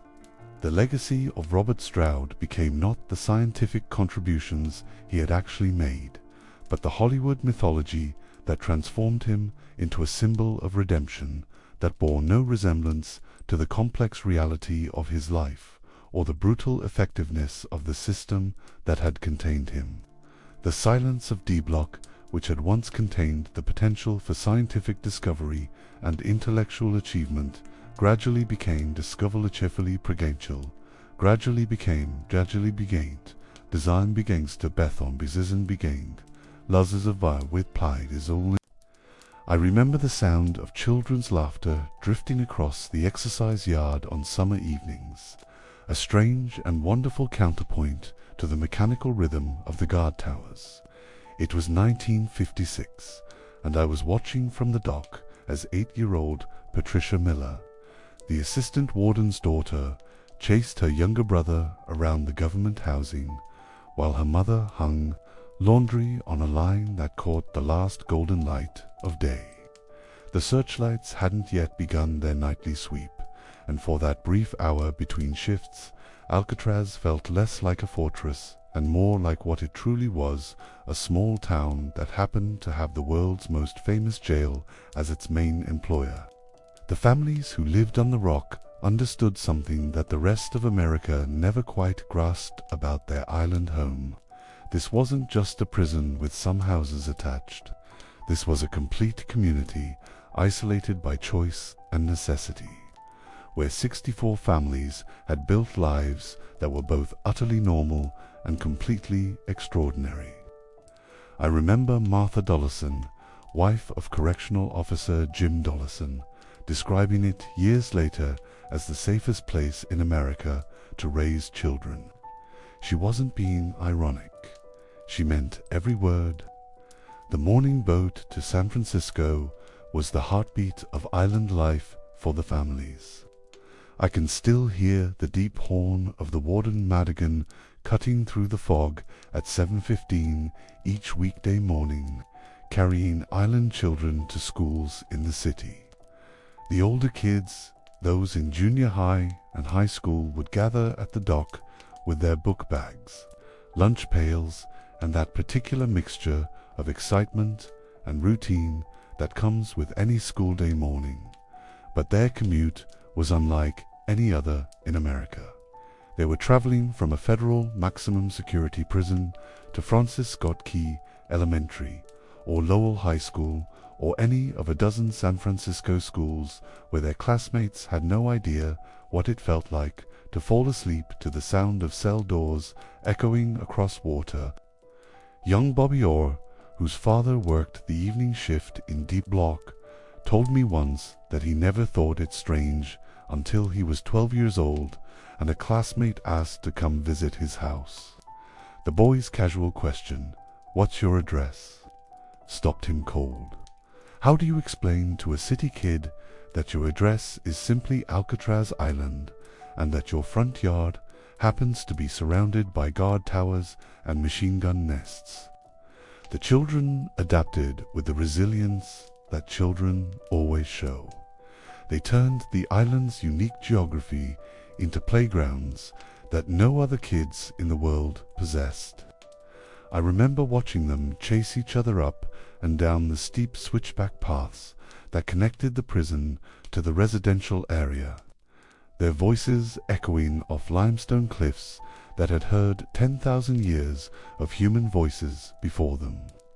They played hide-and-seek among the eucalyptus trees that the army had planted decades earlier, trees that now provided shade for their swing sets and bicycle races. There was a bowling alley in the basement of Building 64, a recreation center that would have been the envy of many small towns. The adults formed leagues guards versus administrative staff, morning shift against evening shift. The sound of pins falling would drift through the building on Tuesday and Thursday nights. I remember Helen Mills, the head teacher at the island's small school, describing the sound as wonderfully ordinary. That phrase captured something essential about life on Alcatraz for the families who chose to make it home. The social club became the unofficial heart of island community life. It occupied a large room on the second floor of Building 64, and by the late 1950s it had evolved into something that resembled the community center of any small American town. There were monthly potluck dinners where Martha Schuster's famous pot roast competed with Helen Severin's chocolate cake. Both women having perfected their recipes in government tissue kitchens that looked out over San Francisco Bay. The men would cluster around the bar knot, a full bar, mind you, just beer and soft drinks, and talk about everything except their work, baseball scores, their children's report cards, plans for weekend fishing, trips to Sausalito. The prison might as well have been 1,000 miles away. On Friday nights, they held movie screenings in the same room, hanging a white sheet against the wall, and setting up folding chairs in neat rows. I remember James Albright, whose father was a correctional officer, describing how the whole community would gather to watch the bridge on the River Kwai, or Some Like It Hot, the adults laughing at jokes that sailed over the children's heads, while the younger ones dozed against their parents' shoulders. Outside, searchlights swept the prison yard every 30 seconds, but inside that room, families were simply being families. The children who grew up on Alcatraz developed an unusual relationship with solitude and security. They were among the most closely watched children in America. Not by their parents, though, that too, but by the very nature of their address. Every adult on the island knew every child. There was nowhere to get into serious trouble because there was, quite literally, nowhere to go. Wanda Williamson, who lived on the island from age 5 to 12, remembered it as a kind of freedom that came from absolute limits. You could explore every inch of the place, she told me years later, because every inch of the place was safe. But safety came with prices that the children only understood as they grew older. Privacy was virtually impossible when everyone you knew lived within a few hundred yards of each other. Secrets became communal property. When 15-year-old Jerry McManus got into trouble at his San Francisco high school for fighting, the news reached his father and every other adult on the island before Jerry himself made it home on the afternoon boat. The teenage years presented particular challenges for island families. Young people who had grown up in the most secure environment imaginable suddenly found themselves commuting daily to a city full of temptations and freedoms they'd never experienced. Some thrived on the contrast, becoming unusually mature and self-reliant. Others struggled with the constant transition between the structured world of home and the chaotic possibilities of 1950s San Francisco. I remember talking with Dr. Romney, the island's physician, about the psychological effects of island life on the children. He'd arrived in... I remember the sound that changed everything, the soft, patient scraping of metal against concrete that began in the autumn of 1961 and continued night after night for 8 months. It was barely audible above the usual symphony of Alcatraz after lights out, the distant hum of generators, the occasional cough from nearby cells, the steady rhythm of waves against the island's rocky foundation. But if you knew what to listen for, if you understood the particular quality of determination when it takes physical form, you could hear it. Frank Morris, prisoner number AZ-1441, was carving his way toward freedom 1 grain of concrete at a time. Morris had arrived at Alcatraz in January of 1960, transferred from the federal prison in Atlanta after a series of escape attempts that had made him legendary among inmates and troublesome to wardens. He was 30 years old, soft-spoken, and possessed of an intelligence that prison psychologists had measured at 133 gifted level. But numbers on a test couldn't capture what made Morris truly dangerous to the security of the rock. He was a man who saw problems as puzzles to be solved, and Alcatraz represented the most challenging puzzle of his life. The plan that would eventually make Morris and his collaborators famous began not with dramatic inspiration, but with careful observation. For months after his arrival, Morris simply watched. He studied the daily routines of guards, noting which officers were punctual and which arrived a few minutes late for their shifts. He observed the maintenance schedules, learning when hot water pipes were inspected and which utility corridors were checked regularly. Most importantly, he studied the building itself, the massive concrete structure that housed nearly 300 men and was considered escape-proof by the Federal Bureau of Prisons. The cell house had been built between 1909 and 1911, constructed of steel-reinforced concrete that was meant to last centuries. But Maurice understood something that the engineers had perhaps not fully considered. Even the hardest materials could be worn away by patient, persistent effort. The backs of the cells, where the main plumbing ran through the building, were particularly vulnerable. The concrete there was older, softer, and had been weakened by decades of San Francisco Bay's salt air seeping through microscopic cracks. By the spring of 1961, Morris had begun to develop relationships with other inmates who shared his dissatisfaction with permanent residence on the rock. John Anglin and his brother Clarence had arrived in 1960 from the federal penitentiary in Leavenworth, where they had been serving time for bank robbery. The Anglin brothers were not intellectuals like Morris, but they possessed something equally valuable.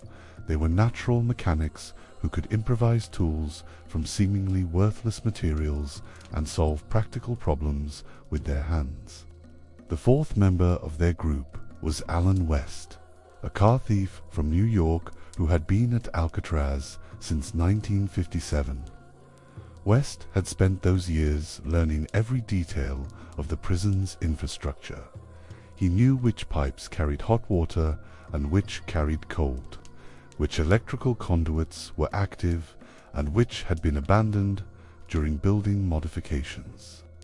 He had also developed relationships with inmates who worked in the prison shops, men who could provide access to materials and tools that would never appear on any official inventory. The plan they developed over months of whispered conversations and careful observation was audacious in its complexity and terrifying in its simplicity. They would carve through the concrete at the back of their cells, creating openings large enough for a man to crawl through. These openings would give them access to a utility corridor that ran behind the cell block, a space that was inspected infrequently and never at night. From there, they could reach the roof of the cell house, where they would establish a workshop for building the equipment they would need for the most dangerous part of their plan, crossing San Francisco Bay in a homemade raft. The first challenge was creating tools capable of cutting through concrete. The prison shops provided some possibilities: hacksaw blades that could be stolen and modified, metal files that could be sharpened into chisels. But the breakthrough came when West gained access to the prison's barber shop, where an old vacuum cleaner was used to clean up hair clippings. The motor from that vacuum cleaner, West realized, could be converted into a drill powerful enough to speed their work significantly. Removing the motor required patience and careful timing. West had to disassemble the vacuum cleaner during his assigned cleaning time, removing the motor in pieces small enough to be hidden and smuggled back to the cell block. Over several weeks, he gradually accumulated the components in his cell, hiding them behind a false wall he had constructed from cardboard and paint. Once reassembled in his cell, the motor had to be modified to serve as a drill. This required additional materials: metal rods that could serve as drill bits, rubber tubing to muffle the sound, and a power source that wouldn't be noticed by the guards. The power source proved to be one of their most ingenious solutions.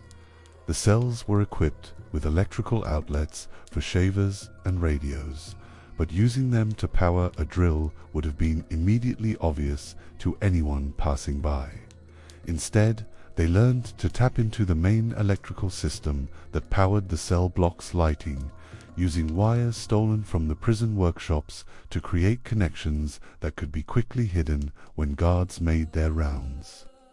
The actual drilling and scraping took place during the evening hours after the last guard check at 9:30, but before the midnight count.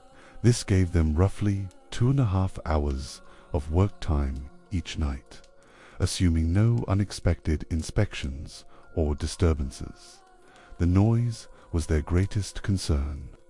Concrete, even old concrete, doesn't surrender quietly to metal tools.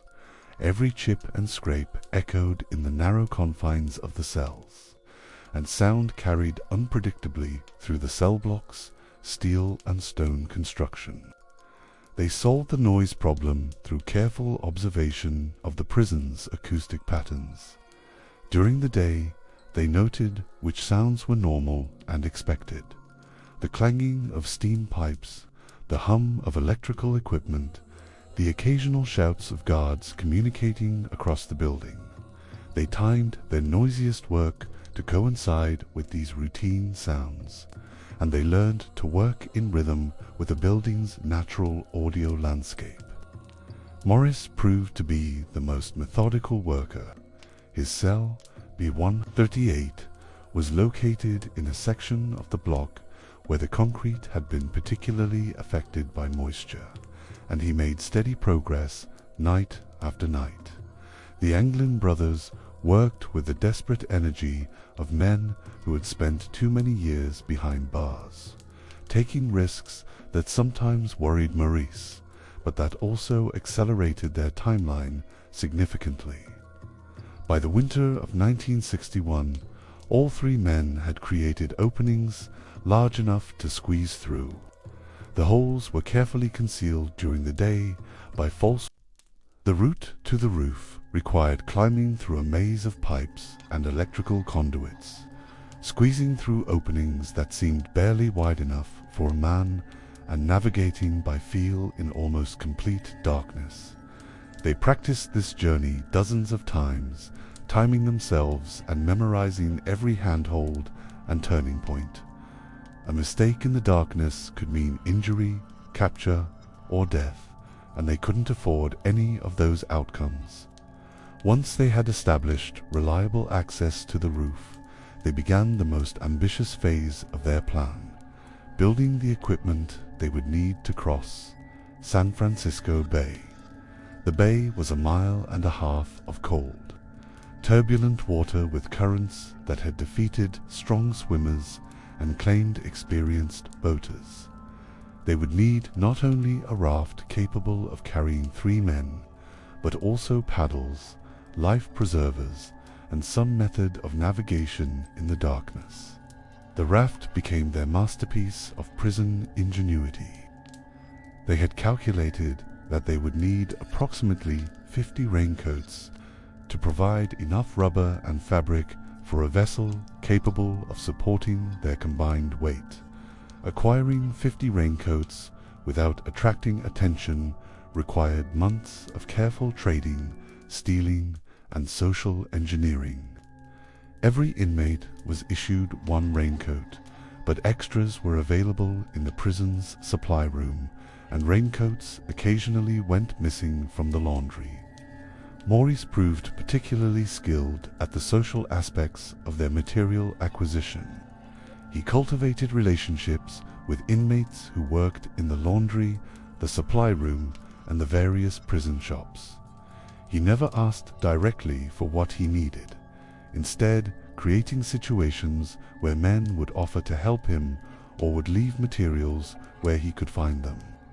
His intelligence and patience made him a natural leader in these subtle negotiations. The process of converting raincoats into a seaworthy raft required knowledge that none of them possessed when they began. They had to learn about waterproofing, buoyancy, and the principles of basic naval architecture. Much of this education came from the prison library, where Morris spent hours reading books about sailing, Coast Guard rescue techniques, and survival at sea. He was careful never to check out too many related books at once, and he supplemented his reading with conversations with inmates who had maritime experience. The actual construction took place in their secret workshop on the cell house roof. This space, accessed through a ventilation shaft, became their laboratory for testing materials and techniques. They learned to vulcanize rubber by heating it over small fires, to seal seams with a mixture of soap and hair, and to create a framework strong enough to maintain the raft's shape in rough water. The paddles were carved from materials stolen from the prison workshops, wooden boards that were shaped and smoothed during countless hours of patient work. They created multiple paddles, knowing that losing one in the bay could mean the difference between escape and death. Each paddle was tested in the workshop, balanced in their hands, and modified until it felt right. Life preservers required different materials and techniques. They settled on a design that used rubber tubing, inflated by mouth and sewn into fabric covers. These devices were crude compared to commercial life preservers, but they would provide some buoyancy if the raft failed, or if one of them was thrown into the water during their crossing. Perhaps the most famous elements of their preparation were the dummy heads that would fool the guards during the crucial hours after their escape. These had to be realistic enough to pass inspection from several feet away in dim light, and they had to be positioned in such a way that they appeared to be sleeping prisoners rather than crafted decoys. The heads were sculpted from a mixture of soap, toilet paper, and concrete dust, materials that were readily available and wouldn't be missed from normal supplies. Real hair, collected from the prison barbershop over many weeks, was embedded in the soft material to create a convincing appearance. The most difficult part was getting the proportions right. Heads that were too large or too small would be obviously fake, even in poor light. Each man crafted his own dummy head, working from mirrors and photographs to capture the essential features that guards would expect to see. Maurice, with his artistic inclinations, proved most skilled at this work, helping the others refine their creations until they achieved an unsettling resemblance to their creators. The heads were tested repeatedly in their cells, positioned on pillows and viewed from the angles that guards would use during their nightly counts. They experimented with lighting, learning how shadows fell across the fake faces and adjusting the features accordingly. The hair proved particularly important. Its color and texture had to match each man's natural hair closely enough to fool a guard looking into a dimly lit cell. By the spring of 1962, their preparations were nearly complete. The raft had been tested in the roof workshop and proven capable of supporting their combined weight. The paddles were finished and hidden in the utility corridor. The dummy heads were perfected and ready for their crucial performance. Most importantly, they had memorized every step of their escape route and practiced it until they could navigate from their cells to the roof in complete darkness. But preparation and execution are different challenges, and the men knew that their months of careful work would mean nothing if they couldn't maintain their composure during the critical moments of the actual escape. They had built something unprecedented in... I remember the night of June 11th, 1962, the way silence can become a living thing in the hours before dawn. The fog had rolled in thick that evening, wrapping Alcatraz in its familiar gray shroud, muffling the distant sounds of San Francisco until the island felt more isolated than usual. In the cell house, 300 men lay in their narrow bunks, breathing the stale air that never quite escaped those concrete walls. But 3 cells held only carefully crafted limestone heads that would fool guards for precious hours, buying time that would change everything. Frank Morris had been awake since 2 in the morning, listening to the rhythm of the institution around him. After 4 years on the rock, he knew every sound: the distant hum of generators in the basement, the soft footfalls of the night guard making his rounds, the occasional cough or shift from a neighboring cell. Maurice, prisoner number 1441, had spent those 4 years watching, learning, planning with the patience of someone who understood that desperation could be disciplined into hope. Back then, the cell house held a different kind of quiet in those pre-dawn hours. Not the dead silence of an abandoned building, but the heavy, breathing quiet of 300 men confined in steel and concrete. The air carried the mingled scents of industrial disinfectant, human sweat, and something else, something that might have been fear, or determination, or simply the accumulated weight of time passing slowly in small spaces. In cell B150, Maurice ran his fingers one final time over the dummy head that had occupied his thoughts for months. The plaster face, carefully painted to match his skin tone, seemed almost alive in the darkness. Human hair, painstakingly collected from the barbershop floor, had been glued strand by strand to create the illusion of a sleeping prisoner. The nose, sculpted with soap and painted flesh-colored, cast the right shadow across the pillow. In the dim light filtering through the cell bars, it was convincing enough to fool a guard's flashlight during the routine midnight count. The Anglin brothers, John and Clarence, waited in their adjacent cells with similar preparations. John, in cell B150, had spent the evening arranging his dummy with the same meticulous care that had characterized every aspect of their plan. Clarence, in cell B146, listened to the institutional sounds around them, counting the minutes until their carefully choreographed escape would begin. These were men who had learned patience in county jails and federal penitentiaries across the country, but nothing had required the sustained focus that Alcatraz demanded.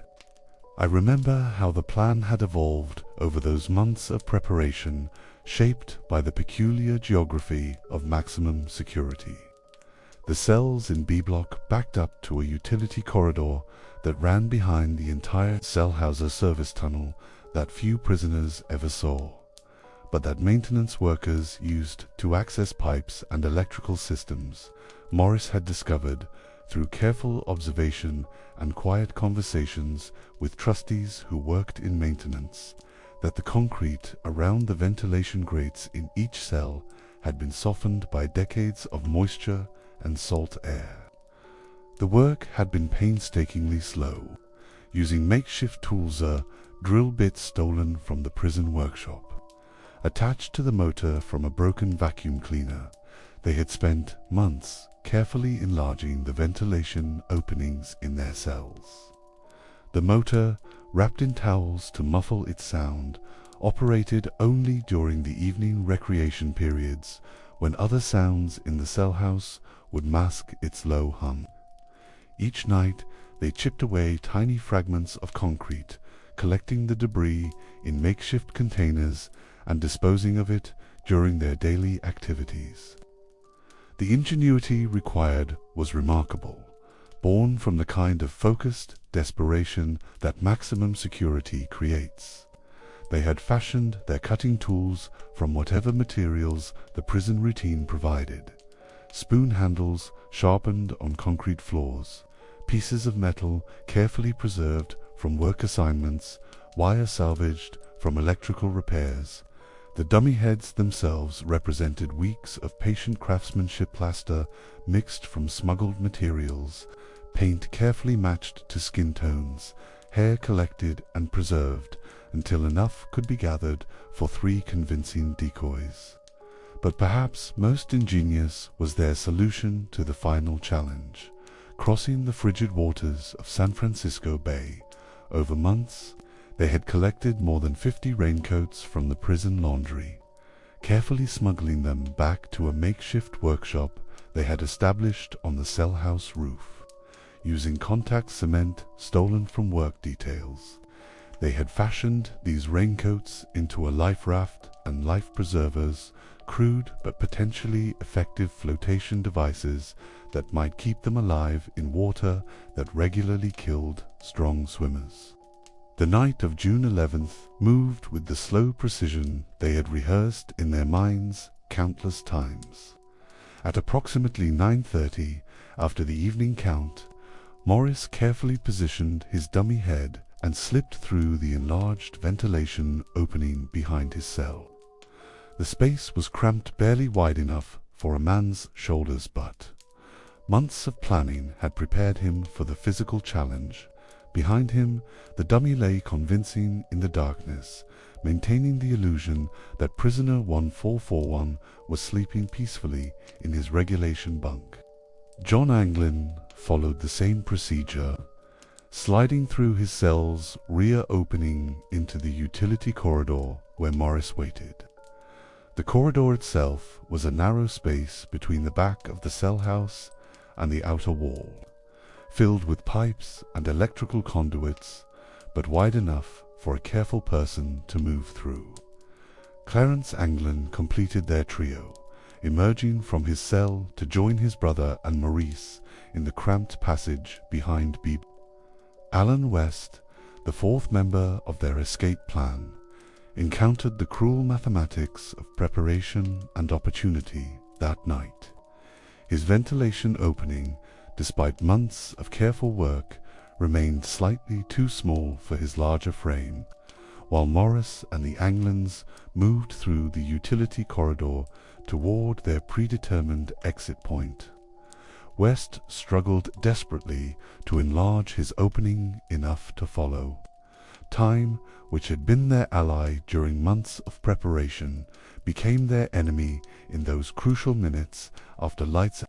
The three escapees moved carefully through the utility corridor toward a shaft that led upward to the cell house roof. This vertical climb, approximately 30 feet, required them to shimmy up a narrow space between walls using pipes and conduits for handholds. The physical demands were significant. Months of preparation had included exercises to build the upper body strength necessary for this ascent. In the darkness, with only their sense of touch to guide them, they climbed toward fresh air and the first stage of freedom. On the cell house roof, their workshop waited in the shadow of ventilation, equipment, and guard tower sightlines.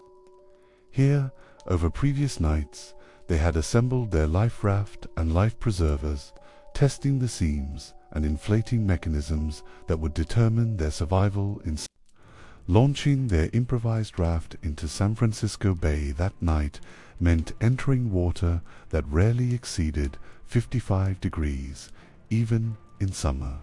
The currents around Alcatraz were notorious for their unpredictabilities, strong tides that could sweep a swimmer toward the Golden Gate Bridge and the open ocean, or push them back toward the rocky shores of the island itself. Professional estimates suggested that even strong swimmers had perhaps a 20% chance of surviving the crossing without protective gear. But Morris and the Anglins had studied those waters with the intensity of men whose lives depended on understanding every variable.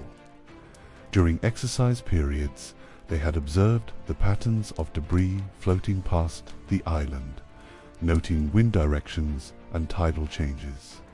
They had watched fog patterns, temperature variations, and the seasonal changes in current strength.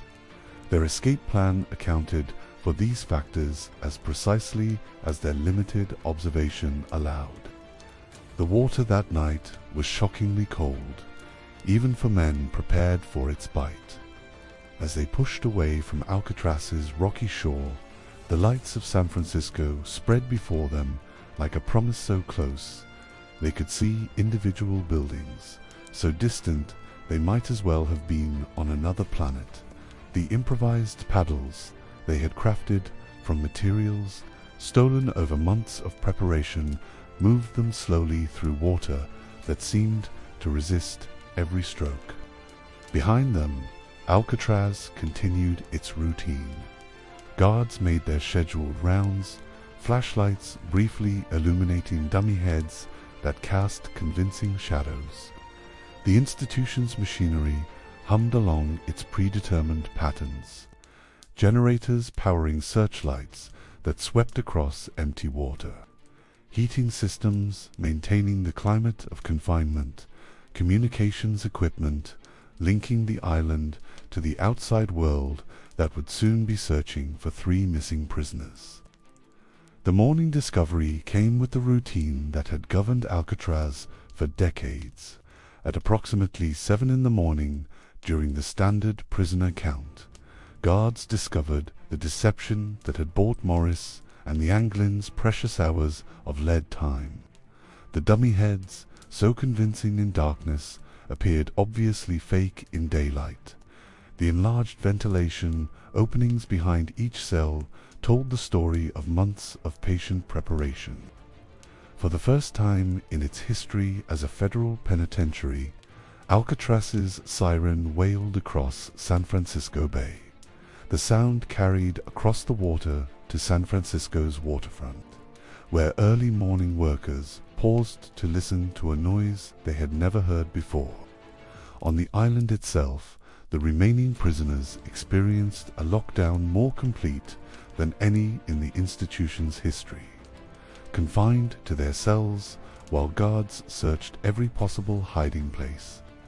The manhunt that followed was immediate and massive. Coast Guard cutters swept the bay, searching for any sign of the escapees or their improvised raft. FBI agents coordinated with local law enforcement agencies across Northern California, establishing roadblocks and monitoring known associates of the three men. Helicopters clattered overhead, their searchlights probing every cove and inlet where survivors might have reached shore. But the bay kept its secrets. No bodies were found floating in the tides that morning. No debris from their improvised raft washed up on familiar shores. The water that had surrounded Alcatraz like a moat for nearly 30 years had either claimed 3 more victims or delivered them to a freedom that the prison system insisted was impossible. The official investigation would continue for years, following leads across the country, interviewing family members and known associates, analyzing evidence that never quite resolved into certainty. Alan West, left behind by circumstances and a few crucial inches of concrete, would later provide investigators with detailed information about the escape plan. His testimony revealed the months of preparation, the ingenuity of their tools and techniques, and the careful study of tides and currents that had guided their timing. But West's information also highlighted how close the fourth escapee had come to joining his fellow conspirators. Reminder that success and failure often separated by margins measured in minutes and millimeters. In the weeks that followed, the escape became a symbol that transcended the specific fate of Morris and the Anglens. For the remaining prisoners on Alcatraz, it represented proof that even the most secure institution could be defeated by patience, ingenuity, and careful planning. For prison administrators, it demonstrated vulnerabilities in a system designed to be escape-proof. For the public, it captured imaginations with its combination of meticulous preparation and desperate courage. The investigation files would eventually fill cabinets, documenting every lead, every possible sighting, every theory about what happened after 3 men disappeared into the fog-shrouded waters of San Francisco Bay. Some witnesses reported seeing men matching their descriptions in various parts of the country. Others claimed to have found remnants of their improvised raft on remote shorelines, but none of these leads produced conclusive evidence about their ultimate fate. What remained certain was that on the night of June 11th, 1962, 3 men had accomplished what prison officials had declared impossible. Whether they survived to enjoy their freedom or died in the attempt, they had broken through barriers of steel, concrete, and cold water that had confined hundreds of others. Their empty cells became monuments to human ingenuity, and the persistent hope that even maximum security could not completely extinguish. The ghost trio had vanished into history, leaving behind only questions, theories, and the knowledge that sometimes the impossible required only enough patience to make it inevitable. Their story would inspire books, documentaries, and endless speculation about the limits of human perseverance and cleverness. Even decades later, The mystery of what happened after they left the island continued to fascinate those who sought to understand the audacity of the escape. For historians, criminologists, and enthusiasts of the unusual, the June 11th escape became a case study in planning, ingenuity, and the human spirit. It illustrates. I remember the morning of March 21st, 1963, when the last prisoners walked down the dock at Alcatraz, their footsteps echoing off concrete that would never again hear the regulation shuffle of prison-issue shoes. The fog lifted early that day, as if the bay itself wanted to witness the end of an era. 29 years after the first federal prisoners had arrived to transform a military fortress into America's most notorious penitentiary, the institution that had defined maximum security was closing its doors forever. The economics of isolation had finally overwhelmed the symbolism of escape-proof confinement. Attorney General Robert Kennedy had announced the closure the previous January, citing the $3 million annually required to operate a prison accessible only by boat. The cost per prisoner exceeded that of any other federal institution, nearly $10 per day compared to $3 at other penitentiaries. Salt air had corroded the steel and concrete faster than maintenance budgets could repair the damage, while the aging infrastructure required constant attention that stretched far beyond normal prison operations. But I think there was something deeper at work that morning, something beyond mere arithmetic.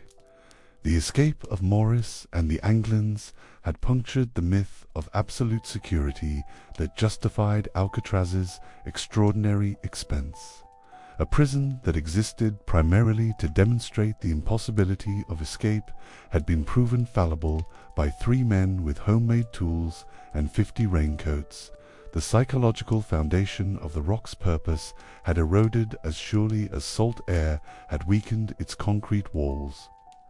The final 27 prisoners transferred that day to other federal institutions, carrying with them stories that would outlive the empty cells they left behind. Some went to Atlanta Federal Penitentiary, others to Leavenworth, dispersing the concentrated mythology of maximum security across the federal prison system. The guards who had made the daily boat trip to work on the island found new assignments on the mainland, taking with them institutional knowledge that had no other place to be preserved. Silence settled over Alcatraz with an almost physical weight. The generators that had hummed continuously for 3 decades fell quiet. Guard towers that had never been unmanned stood empty, their searchlights dark. Cell doors remained open, creating drafts that moved through the cell house with sounds the building had never made before.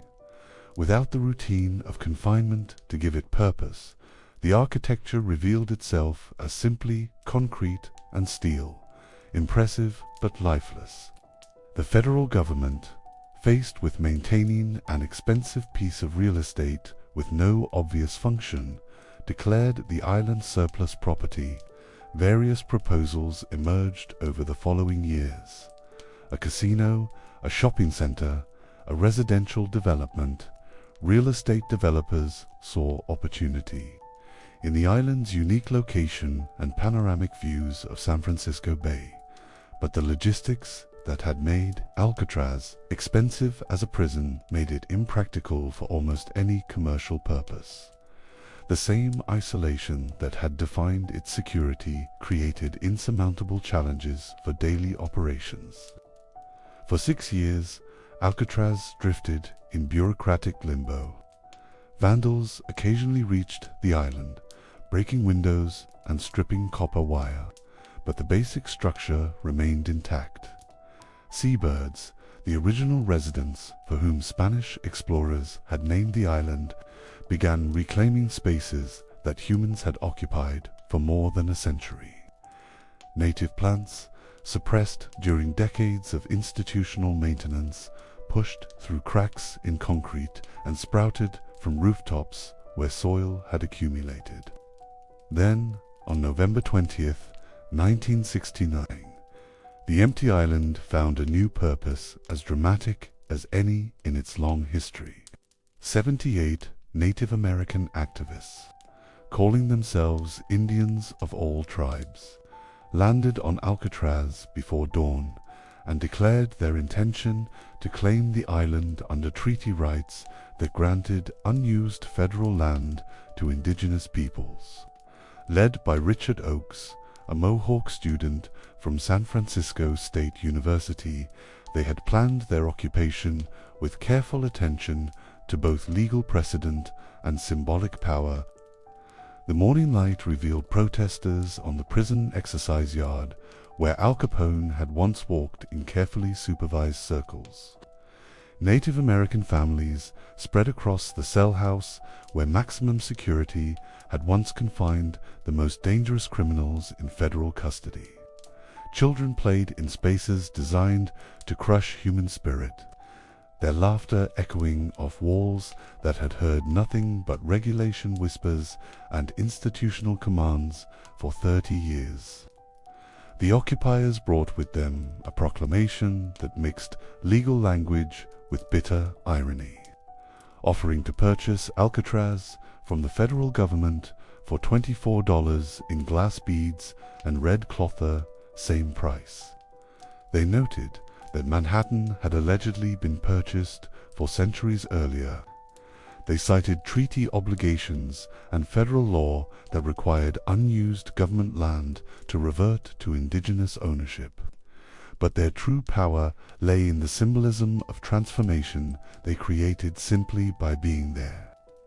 Richard Oakes, a tall man whose presence commanded attention even in civilian clothes, spoke to reporters with the kind of quiet authority that suggested years of careful thought about justice and historical memory.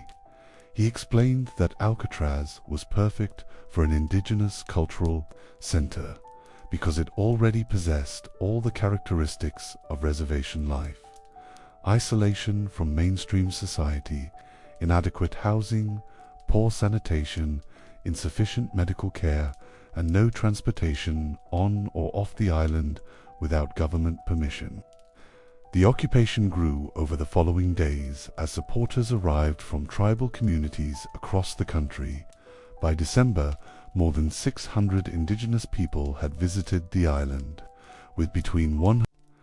But there was something remarkable about watching those spaces transform.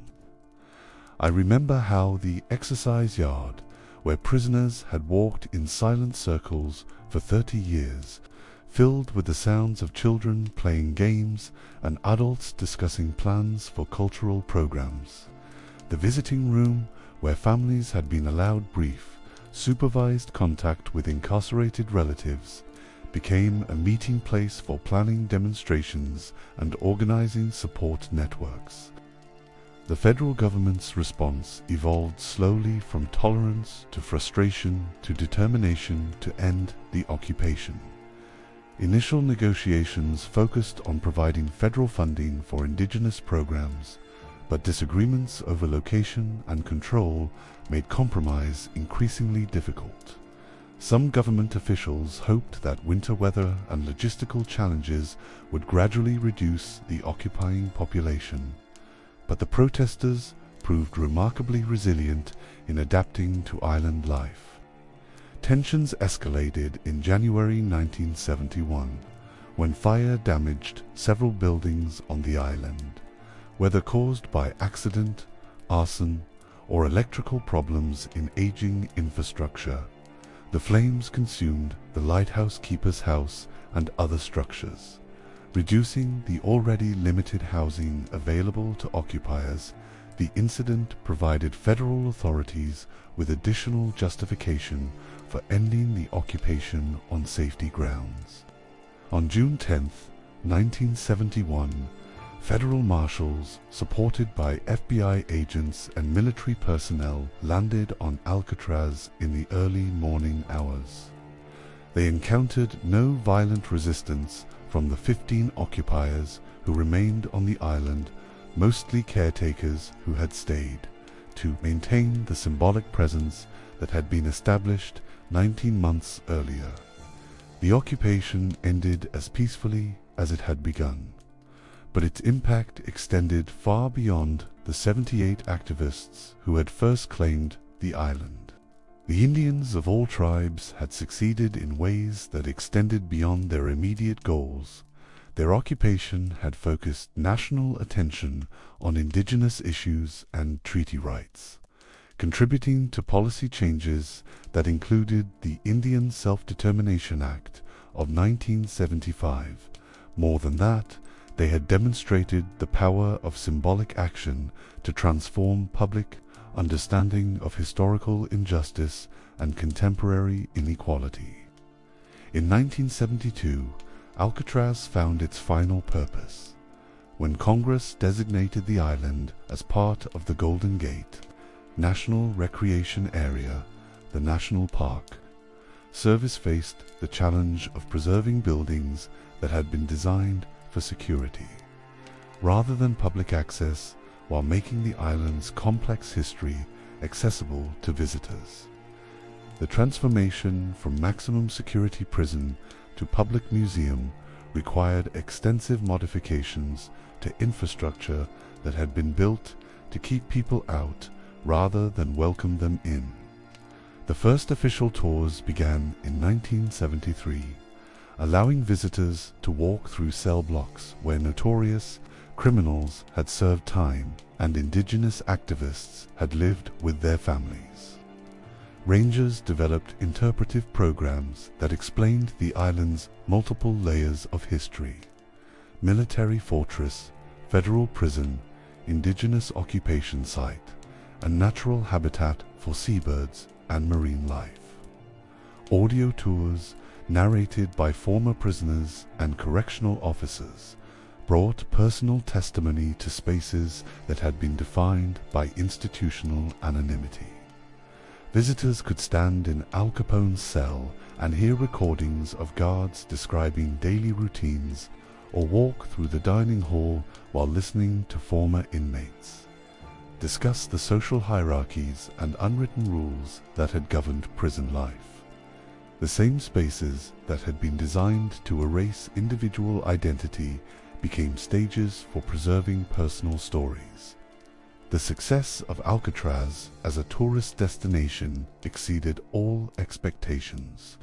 By the 1980s, more than 1 million people annually took boat trips to walk through the prison that had once held fewer than 300 inmates. Families from around the world posed for photographs in cells that had been designed to break human spirits, while children listened to stories about escape attempts that had captured public imagination for decades. But the island's transformation remained incomplete in important ways. The buildings continued to deteriorate under the corrosive influence of salt air, requiring constant maintenance that strained Park Service budgets. Some structures from the military period and prison era were demolished as unsafe, while others remained off-limits to visitors due to structural concerns. The same environmental factors that had made Alcatraz expensive to operate as a prison continued to challenge its preservation as a historical site.